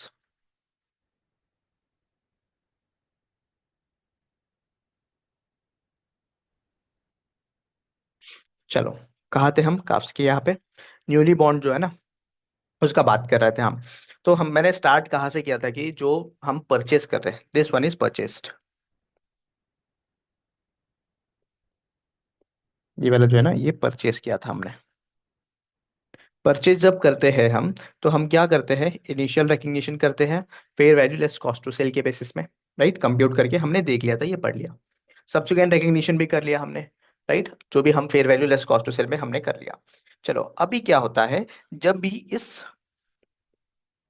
काव को कोई काव्स बॉर्न होता है, यानी न्यूली बॉर्न काव्स है, तो इसका रिकग्निशन कैसा बुक्स में हमें करना है वो देखना है। तो वो कैसे करेंगे हम, तो इसका भी क्या होगा, इनिशियल मेजरमेंट होगा और सब्सिक्वेंट मेजरमेंट होगा। तो इनिशियल रिकग्निशन कैसे करेंगे सर, हम initial recognition fair value less cost to sell में ही करेंगे। ठीक है, कैसे करेंगे, fair value less cost to sell, वो कहाँ से मिलेगा, दिया होगा क्वेश्चन में, या फिर मतलब in general in real world तो हम देखेंगे कि रियल न्यूली बॉर्न का क्या फेयर वैल्यू है या मार्केट वैल्यू है, बट इन बुक्स, हमारे जो बुक्स में है वो दिया होगा क्वेश्चन में कि क्या है कैसा है करके। ठीक है, तो हम जब fair value less cost to sell इसका कंप्यूट कर लेंगे तो हम रिकग्नाइज कर लेंगे। तो रिकग्नाइज कैसे करेंगे सर, हम तो कुछ पे नहीं कर रहे हैं, तो उसको जो भी है उसको ट्रांसफर कर देंगे पीएनएल में। तो biological asset as an income, क्या मानेंगे उसको, एज एन इनकम या गेन मान के उसको पीएनएल में ट्रांसफर कर देंगे। सिंपल, हम ये इनिशियल रिकग्निशन करेंगे। सब्सिक्वेंटली इसका क्या होगा रिकग्निशन, सब्सिक्वेंट रिकग्निशन कैसे करेंगे सर? अब सब्सिक्वेंट रिकग्निशन के लिए मुझे देखना पड़ेगा कि ये जो काफ्स है वो कब बॉर्न हुए थे। Based on that subsequent recognition होगा। समझो 1 अप्रैल X1 में बॉर्न हुआ था, फिर उसके बाद बरोबर 1 साल बाद मेरा रिपोर्टिंग हो रहा है, राइट? जो फिर अगर देखूं मैं, तो ये जो काफ है 1 साल का पूरा होगा। अब ये जो 1 साल का मुझे क्या निकालना पड़ेगा, fair value less cost to sell compute करना पड़ेगा और रिकग्नाइज करना पड़ेगा। और जो भी चेंज रहेगा फ्रॉम द इनिशियल रिकग्निशन से सब्सिक्वेंट रिकग्निशन तक, जो भी चेंज होगा, that change will be considered as physical change. यहाँ पे प्राइस चेंज क्यों नहीं आएगा सर? क्योंकि यहाँ पे सिंपली देखो, इनिशियली मैंने कुछ प्राइस नहीं पे किया था, ये कॉम्प्लीमेंट्री था मेरे लिए, बरोबर, इसके लिए कुछ प्राइस ही नहीं पे किया। तो इसका जो भी चेंज होगा ना, that will be considered as physical change, और उसके बेसिस पे हम रिकग्नाइज करेंगे। समझो फॉर एग्जांपल यहाँ पे ये 1 अक्टूबर को बॉर्न हुआ था, ठीक है, 1 अक्टूबर को बॉर्न हुआ था। तो यानी क्या, 6 महीने हुए up to my reporting date, 6 महीना हुआ। तो 6 महीने का मुझे क्या देखना पड़ेगा, 6 महीने का ऑन द रिपोर्टिंग डेट मेरा काफ्स का जो है फेयर वैल्यू वो देखना पड़ेगा। ये जो रहेगा तो उसके बेसिस में हम जो भी है वो रिकग्नाइज करेंगे, राइट? तो बायोलॉजिकल एसेट बढ़ जाएगा तो biological assets account debit to gain on measurement हम कर लेंगे। सिंपल, जो भी चेंज है वो फिजिकल चेंज हम कंसिडर कर लेंगे। आज जो मेरा यहाँ पे हैंड रिटन नोट से एक बार देख लेते हैं। Recognition of newly born calves, new born calves are recognized as income. कैसा इनकम? किसमें? पीएनएल में। At the fair value less cost to sell on the birth date. तो जो बर्थ डेट है उसमें हम क्या करेंगे, कंप्यूट करेंगे fair value less cost to sell. ये दिया होगा सर क्वेश्चन में, ये दिया होगा compute in the sense, question में दिया होगा। इनिशियल रिकग्निशन कैसे करेंगे, calves account debit to income statement यानी प्रॉफिट एंड लॉस अकाउंट। फिर उसके बाद recognition on the balance sheet date, हम जो है ना उसका बेस्ड ऑन एज, कितना एज का हुआ वो देखेंगे, और उसके बेसिस में जो है हम रिकग्नाइज करेंगे, और पूरा का पूरा जो है ना, this will be considered physical change only. Is that clear? Simple है। Yes sir. हम्म, चलो, साथ साथ में एक और भी चीज पढ़ लेते हैं हम पढ़ लेते हैं derecognition of biological assets. Simple है, derecognition of biological assets. यानी क्या सर, जो बायोलॉजिकल असेट्स को हमने रिकग्नाइज किया था, ये क्यों बता रहा हूँ, क्यों अभी अभी अभी क्यों बता रहा हूँ, क्योंकि बायोलॉजिकल असेट्स का पूरा अकाउंटिंग कंप्लीट हुआ, ठीक है, तो ये एक पार्ट बचता है, तो ये भी कंप्लीट कर लेते हैं। अब बायोलॉजिकल असेट को डी रिकग्नाइज कब करेंगे सर? या तो सेल होगा,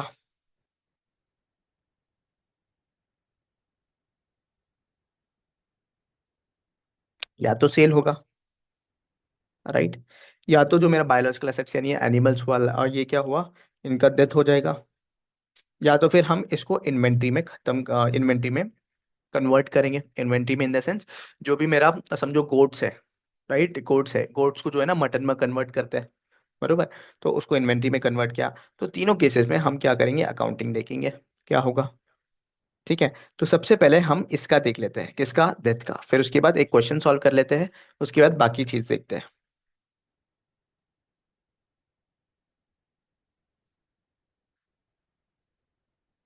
डेथ के केस में क्या होगा, समझो एग्जाम्पल्स लो कि गोड्स है, ठीक है, क्या है, गोड्स है,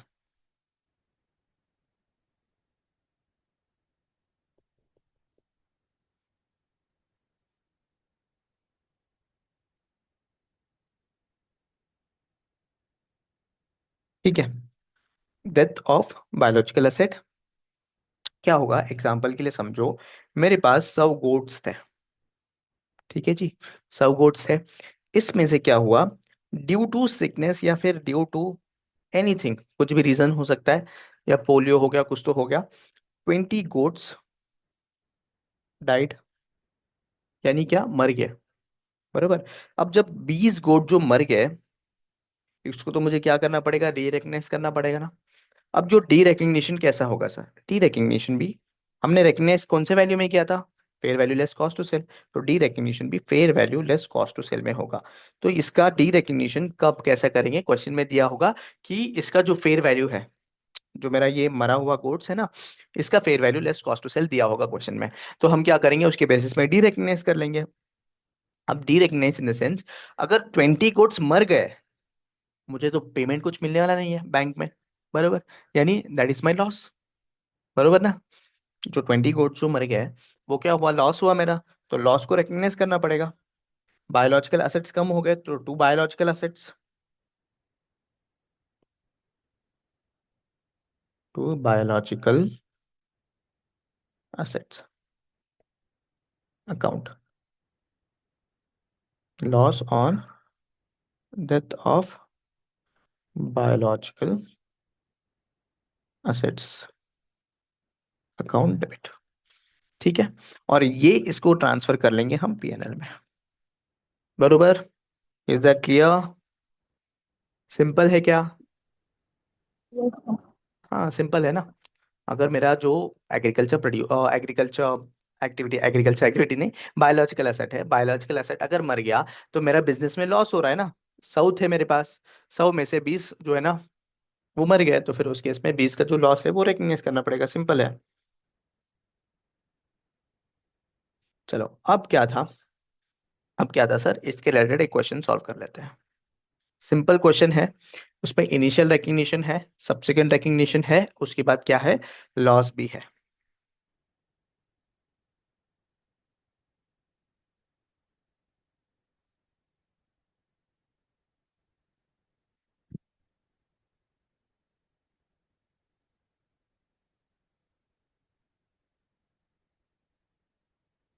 चलो,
चलो क्वेश्चन रीड करो एक बार।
डन। डन। नीचे से कुछ नहीं है। चलो हम भी रीड करते हैं साथ में।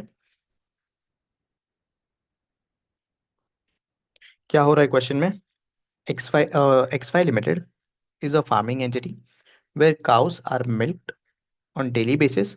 Milk is kept in the cold storage immediately after milking and sold to the retail distributors on a weekly basis. On 1st April X1, XY Limited at a herd of 500 cows which were all 3 years old. एक चीज तुम्हें ध्यान देना है, यहाँ पे कितने cows है मेरे पास? 500 काउस है, और सब जो है ना 3 साल के हैं। ठीक है, 500 काउस और 3 साल के हैं। चलो आगे देखते हैं। During the year some of the cows, थोड़े काउस जो है ना वो सिक हुए, सिक इन द सेंस बीमार हुए, and on 30th September X1 20 cows died. 20 cows जो है ना वो मर गए। अब क्या हुआ, मेरे पास 5 तो थे काउस, इसमें से जो है 20 काउस जो है, this cow died due to sickness. तो ये क्या है, मेरा बिजनेस में लॉस है, तो लॉस को रिकग्नाइज करना पड़ेगा। अब लॉस को कैसे रिकग्नाइज करेंगे? ऑन 30th September X1 का जो फेयर वैल्यू है वो ले लेंगे। ठीक है, 30th September का जो भी अवेलेबल है वो ले लेंगे। ऑन 1 अक्टूबर, आगे क्या बोल रहे हैं, फेयर वैल्यू ले लेंगे ऑन 30th September जो भी है, और उसके बेसिस पे हम क्या करेंगे, उसके बेसिस में हम रिकग्निशन यानी लॉस रिकग्नाइज कर लेंगे। अगर दिया है तो देख लो यहाँ पे, you can assume the fair value of 3.5 year cow on 1 October X1 is 27,000। अब यहाँ पे सिंपली इन लोग जो है ना डेट वाइज नहीं दिया है, एज वाइज दिया है। ठीक है, एज वाइज दिया है। अगर देखोगे तो मेरा 3 साल का था काउस, राइट, 3 साल के थे। तो 1 अप्रैल से लेके 30th September तक कितना महीने होता है? 1 अप्रैल, अप्रैल मई जून जुलाई अगस्त सितंबर, 6 महीने हो रहे हैं, 6 मंथ्स। तो यानी इनडायरेक्टली 3.5 ईयर्स के हो गए मेरे। तो 3.5 ईयर्स के जो भी है काउस, उनका जो फेयर वैल्यू है, फेयर वैल्यू इज 27,000। ठीक है सर, यहाँ तक समझ में आ गया। On 1 October two X1 XY Limited purchased 20 replacement cows at the market price for 21,000 each. तो उसने क्या किया, जो 20 मर गए ना उसके जगह में एक और न्यू 20 रिप्लेसमेंट खरीद लिया मार्केट से। 21,000 ईच है, एक कवा के 21,000 का है। दीज काउस वर कितना एज के है? 1 ईयर। कितने साल के थे? 1 ईयर ओल्ड थे। कितने साल के? 1 ईयर ओल्ड। ठीक है सर, क्या हो रहा है यहाँ पे? 500 काउस है, उसमें से 20 डाइड, बचते हैं मेरे पास 480। इसमें ऐड कर दिया 20 cows which are 1 year old, और ये जो है ये 3 ईयर ओल्ड थे। ठीक है, चलो। On 31st X2 XY Limited had 1,000 liters of milk in cold storage which had not been sold to retail distributors. The market price of each milk on 31st March X2 was 20 per liter. ठीक है, when selling the milk to the distributors, XY Limited incurs 1 rupee per liter. This amount did not change during March X2 and are not expected to change during April X2. Information relating to following are being given. तो फिर यहाँ पे simply ये बोल रहे हैं कि जो मेरा मिल्क है ना, मिल्क 1,000 लीटर्स का मिल्क है पड़ा हुआ मेरे कहाँ पे, मेरे इन्वेंट्री में पड़ा है, और उसके जो मार्केट प्राइस है वो 20 लीटर है, और उसको बेचने के लिए 1 रुपए पर कॉस्ट ले लेते हैं। तो जो लीटर्स मेरे पड़ा है as on 31st March X2, इसको हम क्या करेंगे, इसको एज पर इंडेस 1, इंडेस 2 के हिसाब से हम अकाउंटिंग करा लेंगे। ठीक है, चलो।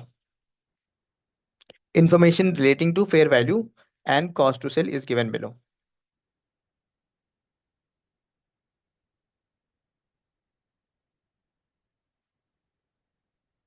You can assume that the fair value of 3.5-year-old cow on 1st October X1 is 21,000, sorry, 27,000.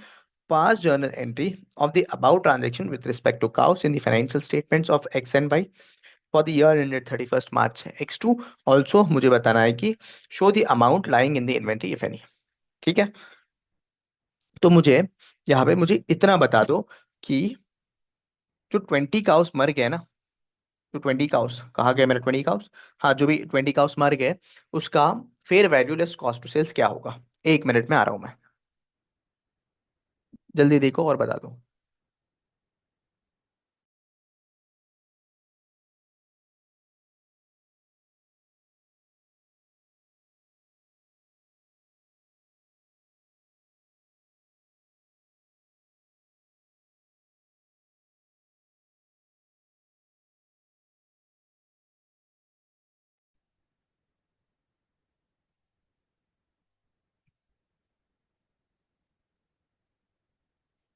जो 20 काउस मर गए, उसका मुझे क्या चाहिए, सिर्फ fair value less cost to sell. अगर यहाँ पे देखोगे, information related to the fair value and the cost to sell दिया है, ठीक है। तो 1 ईयर का क्या है, 1 ईयर का जो प्राइस दिया है, 1 अप्रैल X1 को 20,000 है, 21,000 है एंड 21,500 है। तो डिफरेंट डेट्स का मुझे क्या दिया है, फेयर वैल्यू दिया है। 1.5 ईयर का काउ का दिया है, 3 ईयर का दिया है, 4 ईयर्स का दिया है। एंड यहाँ पे स्पेसिफिकली अगर देखोगे, कॉस्ट टू सेल दिया है, जो हम यूज कर सकते हैं for the computation of fair value less cost to sell. तो 1 अक्टूबर को मेरा जो कॉस्ट टू सेल है वो 1,000 है, ठीक है। 1 अक्टूबर को मेरा कॉस्ट टू सेल कितना है, 1,000 है। तो अगर देखोगे, मेरे जो 20 काउस जो मर गए ना, वो कितने साल के थे, 3.5 ईयर। तो उसका मेरे पास क्या है, उसका मेरे पास वैल्यू है एज ऑन 1 अक्टूबर कितना है, 27,000। ठीक है सर, माइनस कर दूंगा मैं, ये फेयर वैल्यू है। डी रेकग्नाइज कौन से वैल्यू में करते हैं हम, fair value less cost to sell में करते हैं ना। तो 1,000 रुपीज मेरा कॉस्ट टू सेल है, यहाँ पे दिया है क्वेश्चन में। तो कितना होगा, रुपीज 26,000। और कितना है, 20 काउस है, तो दिखाओ कितना आता है, 26,000 × 20, ये आ जाएगा 5,20,000। ठीक है, इजी। यस। अभी यहाँ पे क्वेश्चन उठ सकता है, क्वेश्चन क्या उठ सकता है सर, यहाँ पे काउस तो मर रहे ऑन 30 सितंबर X1, बरोबर, 30 सितंबर X1। तो सर इसका फेयर वैल्यू लेना चाहिए ना, बरोबर, काउस मर रहे X1 को, तो इसका सॉरी 30 सितंबर X1 को लेना चाहिए। तो यहाँ पे क्वेश्चन में स्पेसिफिकली आईसीआई ने ऐसा ही कंसिडर किया है, काउस 30 को मर गए लेकिन वैल्यूएशन 1 अक्टूबर को हो रहा है, क्या फर्क पड़ रहा है एक दिन का, ऐसा आईसीआई ने सोच रहा है। आईसीआई को मैंने मेल भी भेजा था, बट उसका कोई रिस्पांस नहीं है। आइडियली 30 सितंबर X1 का ही फेयर वैल्यू कंसिडर करना चाहिए, बट क्वेश्चन में कहीं पे भी मुझे 30 सितंबर का फेयर वैल्यू नहीं है, तो उसके लिए उसका इमीडिएटली नेक्स्ट डेट का जो है ना, वो कंसिडर कर रहा हूँ मैं। और क्वेश्चन में स्पेसिफिकली भी बोला कि 3.5 ईयर्स ओल्ड काउ का कितना, 27,000 होना चाहिए। ठीक है, चलो सोल्यूशन करें।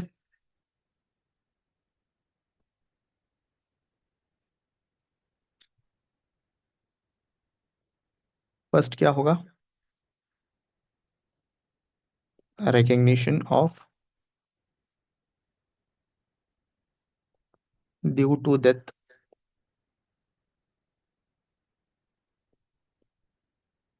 ठीक है, फेयर वैल्यू है मेरे पास 27,000 × 20, तो ये आ जाएगा 27,000, 5,40,000। लेस कर दूंगा कॉस्ट टू सेल, 20 काउस × 1,000, तो ये आ जाएगा 20,000। तो टोटल मेरा कितना आ जाएगा, लॉस है ये।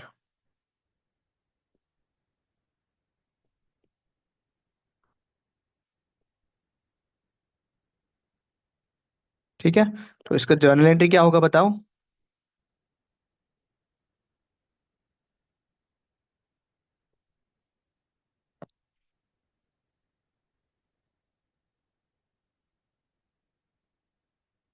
ठीक है, जर्नल एंट्री क्या होगा, मेरा बायोलॉजिकल असेट तो कम हो जाएगा, right.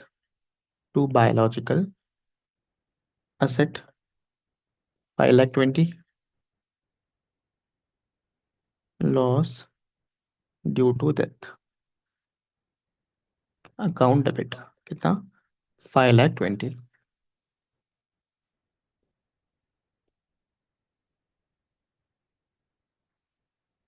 being loss recognized due to death of 20 cows। ठीक है, क्लियर है यहाँ तक, easy.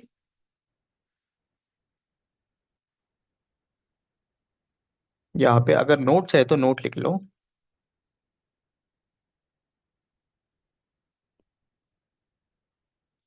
Fair value less cost to cell,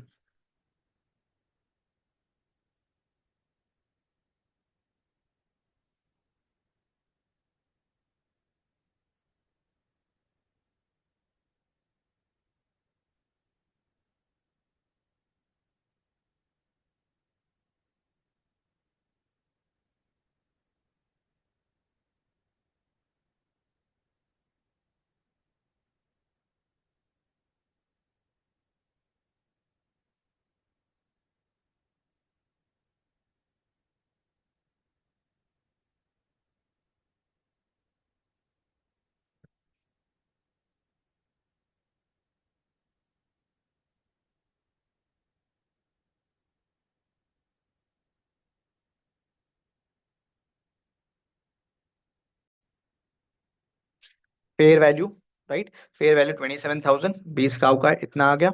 cost to sell 20,000, right. फिर उसके बाद लॉस ड्यू टू डेथ आ गया 20,000, 5,20,000। तो वो जो लॉस है मैंने रिकग्नाइज कर लिया। बस सिंपल है।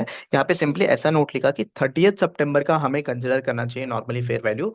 बट क्वेश्चन में दिया नहीं है 30 सितंबर का, तो 1 सितंबर 1 अक्टूबर का आईसीएम मॉड्यूल ने कंसिडर किया, तो हम भी वैसे ही कंसिडर कर रहे हैं। ठीक है, सिंपल। यस। हम्म। चलो, सेकंड वाला क्या होगा? सेकंड में क्या होगा? Purchase of 20 new cows. अब 20 न्यू काउस जो परचेज किया, वो देख लो कैसे परचेज किया। Purchase 20 replacement cows at the market price of 21,000 each. कब परचेज किया? 1 अक्टूबर को। ठीक है, कब परचेस किया? 1 अक्टूबर को। तो यहाँ पे मैंने बताया था कि जब भी बायर परचेस करेगा तो मुझे दो वैल्यू निकालना पड़ता है, बरोबर। One is fair value less cost to sell, fair value less cost to sell कितना है? 21,000 का परचेस किया, माइनस 1 अक्टूबर का देख लो। 1 अक्टूबर का कॉस्ट टू सेल कितना है? 1,000। तो 1,000 लेस कर देंगे वहां से हम। तो मुझे पर का fair value less cost to sell 20,000 आ गया। सिंपल। समझा ये चीज कहाँ से आया? देन आ जाएगा मेरा कैश आउटफ्लो। कैश आउटफ्लो कितना हुआ बताओ? कितना परचेज किया ये? 20 काउस, 21,000 ईच। तो 20 काउस इंटू 21,000 कितना होगा? 21,000 इंटू 20 काउस कितना होता है? 21,000 इंटू 20 काउस, तो ये हो जाएगा ₹4,20,000, बरोबर। तो इसका रिकग्निशन कर लेंगे हम।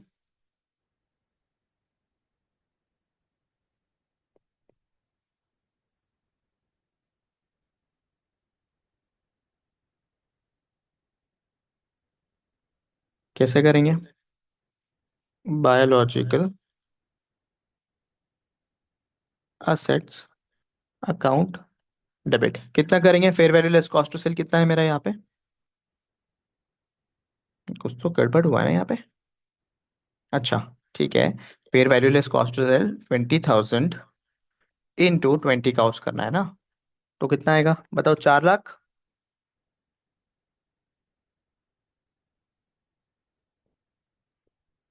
टू बैंक अकाउंट, कितना पे किया बैंक अकाउंट से? बोलो। 4,20,000।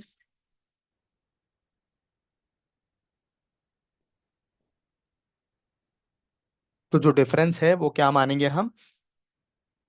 Difference will be considered as loss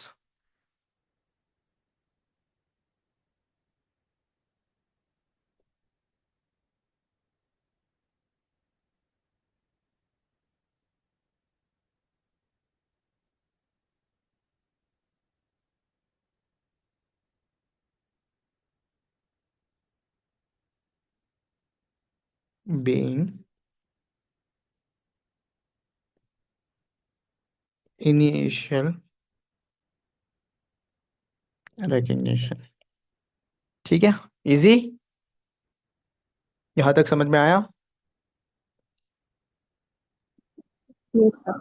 2 step तो हमने कर लिया कंप्लीट। अब करेंगे हम third one, that is subsequent recognition. ठीक है, सब्सिक्वेंट रिकग्निशन कैसा होगा? अब देखोगे तो मेरे पास 500 काउसी है, बरोबर। 500 काउसी है, बट ये 500 में से मेरा बाइफरकेटेड काउस है। Cows are bifurcated into to.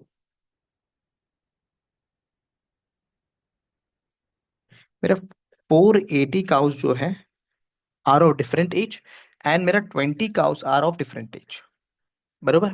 क्यों? क्योंकि between the year that is 1 October, 1 October को क्या हुआ? मेरा 20 काउस मर गया, बरोबर। तो जो 1 अक्टूबर को हमने परचेस किया होगा X1 को, 1 अक्टूबर X1 को जो 20 काउस परचेस किया होगा, वो कितने महीने को होगा? वो बताओ। x1 और मुझे क्या करना है, 31 मार्च x2 का बताना है।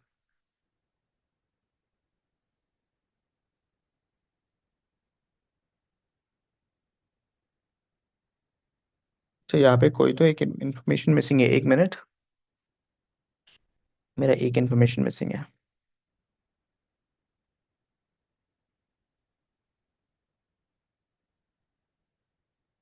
x2, अच्छा ठीक है, ओके। चलो, जब इनिशियली रिकग्नाइज किया होगा तो ये कितना साल का था, ये 3 साल का था। ये कितना, 20 काउस, 20 काउस ऑफ 1 ईयर, बरोबर। अब ये जो है ना, age on 31 March x2, right, 31 March x2 कितना हो गए ये सारे काउस 1 अप्रैल से है मेरे पास, ध्यान रखना वो सारे काउस जो है ना 1 अप्रैल से है। तो ये 4 साल के हो गए होंगे, बरोबर। और ये जो 20 काउस है 1 ईयर के, ये कब से है मेरे पास, ये 1 अक्टूबर से है ना, तो 1.5 ईयर के हो गए होंगे, राइट।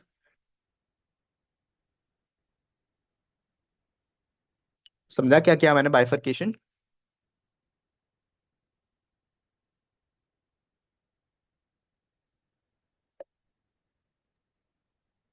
Yes sir. क्या हुआ बताओ। जो मेरा 500 काउस है, ठीक है, ये जो है ना मैंने सिंपली बाइफरकेट किया 480 काउस, जो मेरा इनिशियली से आते आ रहा है, मतलब पहले से मेरे पास 500 थे, उसमें से 20 मर गए, 480 है। तो 480 1 अप्रैल से लेके 31 मार्च x2 तक, 1 साल और बढ़ गए हो गए, तो 4 साल का हो गए। और 1 अक्टूबर को मैंने न्यू 20 काउस परचेस किया ना। ये जो न्यू 20 काउस जो है 1 ईयर के थे 1 अक्टूबर को, 6 महीने बाद कितना हो गया, 1.5 ईयर। तो देख लो मुझे एक बार, 4 साल का कितना कितना ये है, इसका फेयर वैल्यू क्या होगा 4 साल का, ठीक है, 4 साल का एज ऑन 1 मार्च, 1 मिनट, ये 31 मार्च कर लेना, वही देख रहा हूँ मैं, ये 31 मार्च कर लेना, ठीक है, ये 31 मार्च। तो यहाँ पे 31 मार्च x2 को कितना है, 26,500, दिस इज फेयर वैल्यू, हाँ, this is fair value. And यहाँ पे इसका कॉस्ट टू सेल कितना है, 1100, बराबर। इससे मुझे क्या मिल जाएगा, fair value less cost to sell मिल जाएगा। तो कितना हो जाएगा देखो, fair value less cost to sell 26,500, नीचे ही लिख लेते हैं ना। तो इसका fair value less cost to sell 26,500 minus 1100 पर का, हाँ, ये हो जाएगा 25,400, राइट। ये चीज समझा, सिंपल है। क्या क्या हमने यस सिंपली सर। क्वेश्चन से डेटा लिया, 4 साल का एज ऑन 31 मार्च उसका वैल्यू इतना है, और fair value less cost to sell इतना है, ठीक है। 1.5 ईयर का भी लेना पड़ेगा मुझे, 1.5 ईयर, बरोबर। अब 1.5 ईयर का अगर देखोगे तो 31 मार्च को 23,500, उसमें से मैं लेस कर दूंगा क्या, ये वाला 1,100, 23,500 माइनस 1,100, बताओ कितना आता है, कैलकुलेशन देख लो बराबर है क्या। Fair value less cost to sell, ये हो जाएगा इनटू यस 480 काउस, ये हो जाएगा 20 काउस। तो बताओ टोटल कितना आएगा, 25,400 इंटू 480, ठीक है, कितना आएगा, 1219,200, बराबर। और ये आ जाएगा 22400 इंटू 20 काउस, 448,000, राइट। अगर इसका टोटल ले लूँ मैं,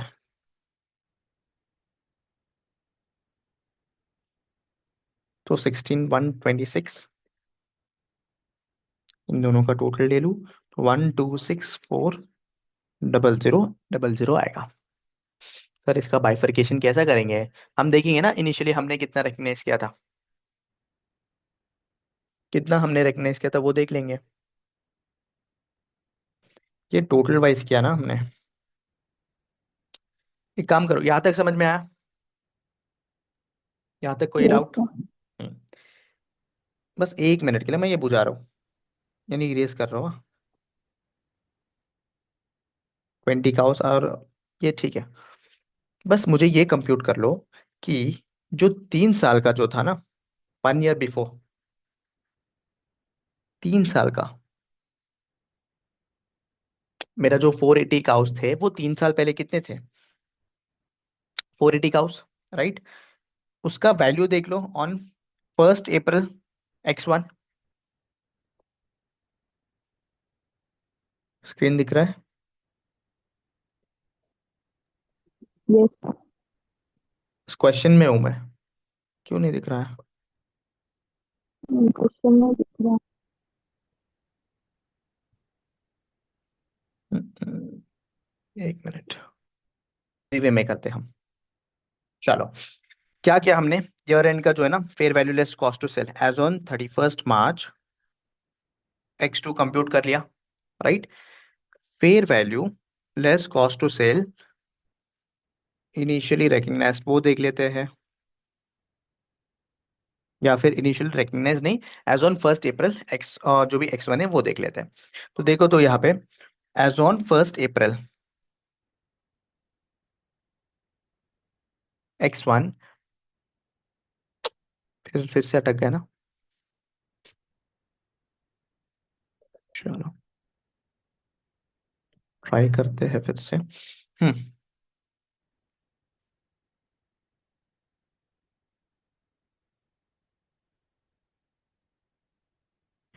ये क्वेश्चन, एक क्वेश्चन खत्म कर दूं मेरा।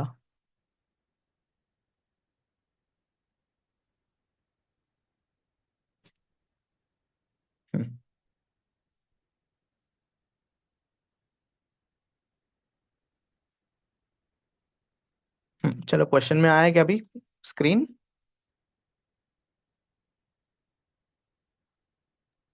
है। Yes sir.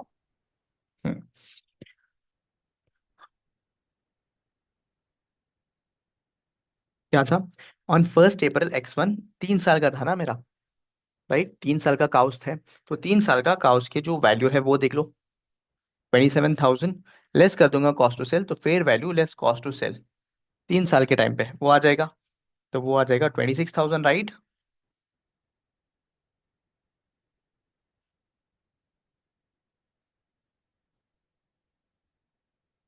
तो इनिशियली रिकग्नाइज्ड ऑन 1 अप्रैल, क्या था? 1 अप्रैल X1,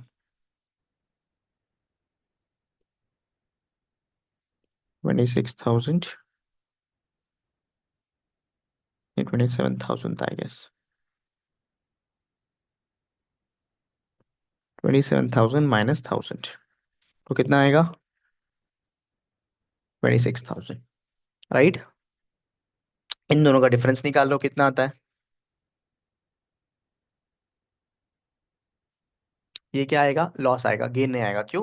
क्योंकि एज ऑन रिपोर्टिंग डेट 25,400 है, एंड एज इनिशियली रिकग्नाइज 26,000 है, तो फिर मेरा फेयर वैल्यू कम हुआ, तो लॉस आ जाएगा। लॉस कितने का आएगा बताओ? 26,000 माइनस 25,400, तो ये आएगा 600, राइट? मेरे पास कितने का हो सही है इसके रिलेटेड? 3.5 ईयर्स का, सॉरी 4 साल का कितने हैं? 4 साल के 480 का हाउस है, 480 का हाउस इंटू 600, तो ये आ जाएगा 288 डबल 000। ये तो यहाँ तक समझा क्या? माना फ्लो बिगाड़ गया, नेटवर्क के हिसाब से बहुत फ्लो बिगाड़ गया। मेरा वॉइस भी कट हो रहा है ना?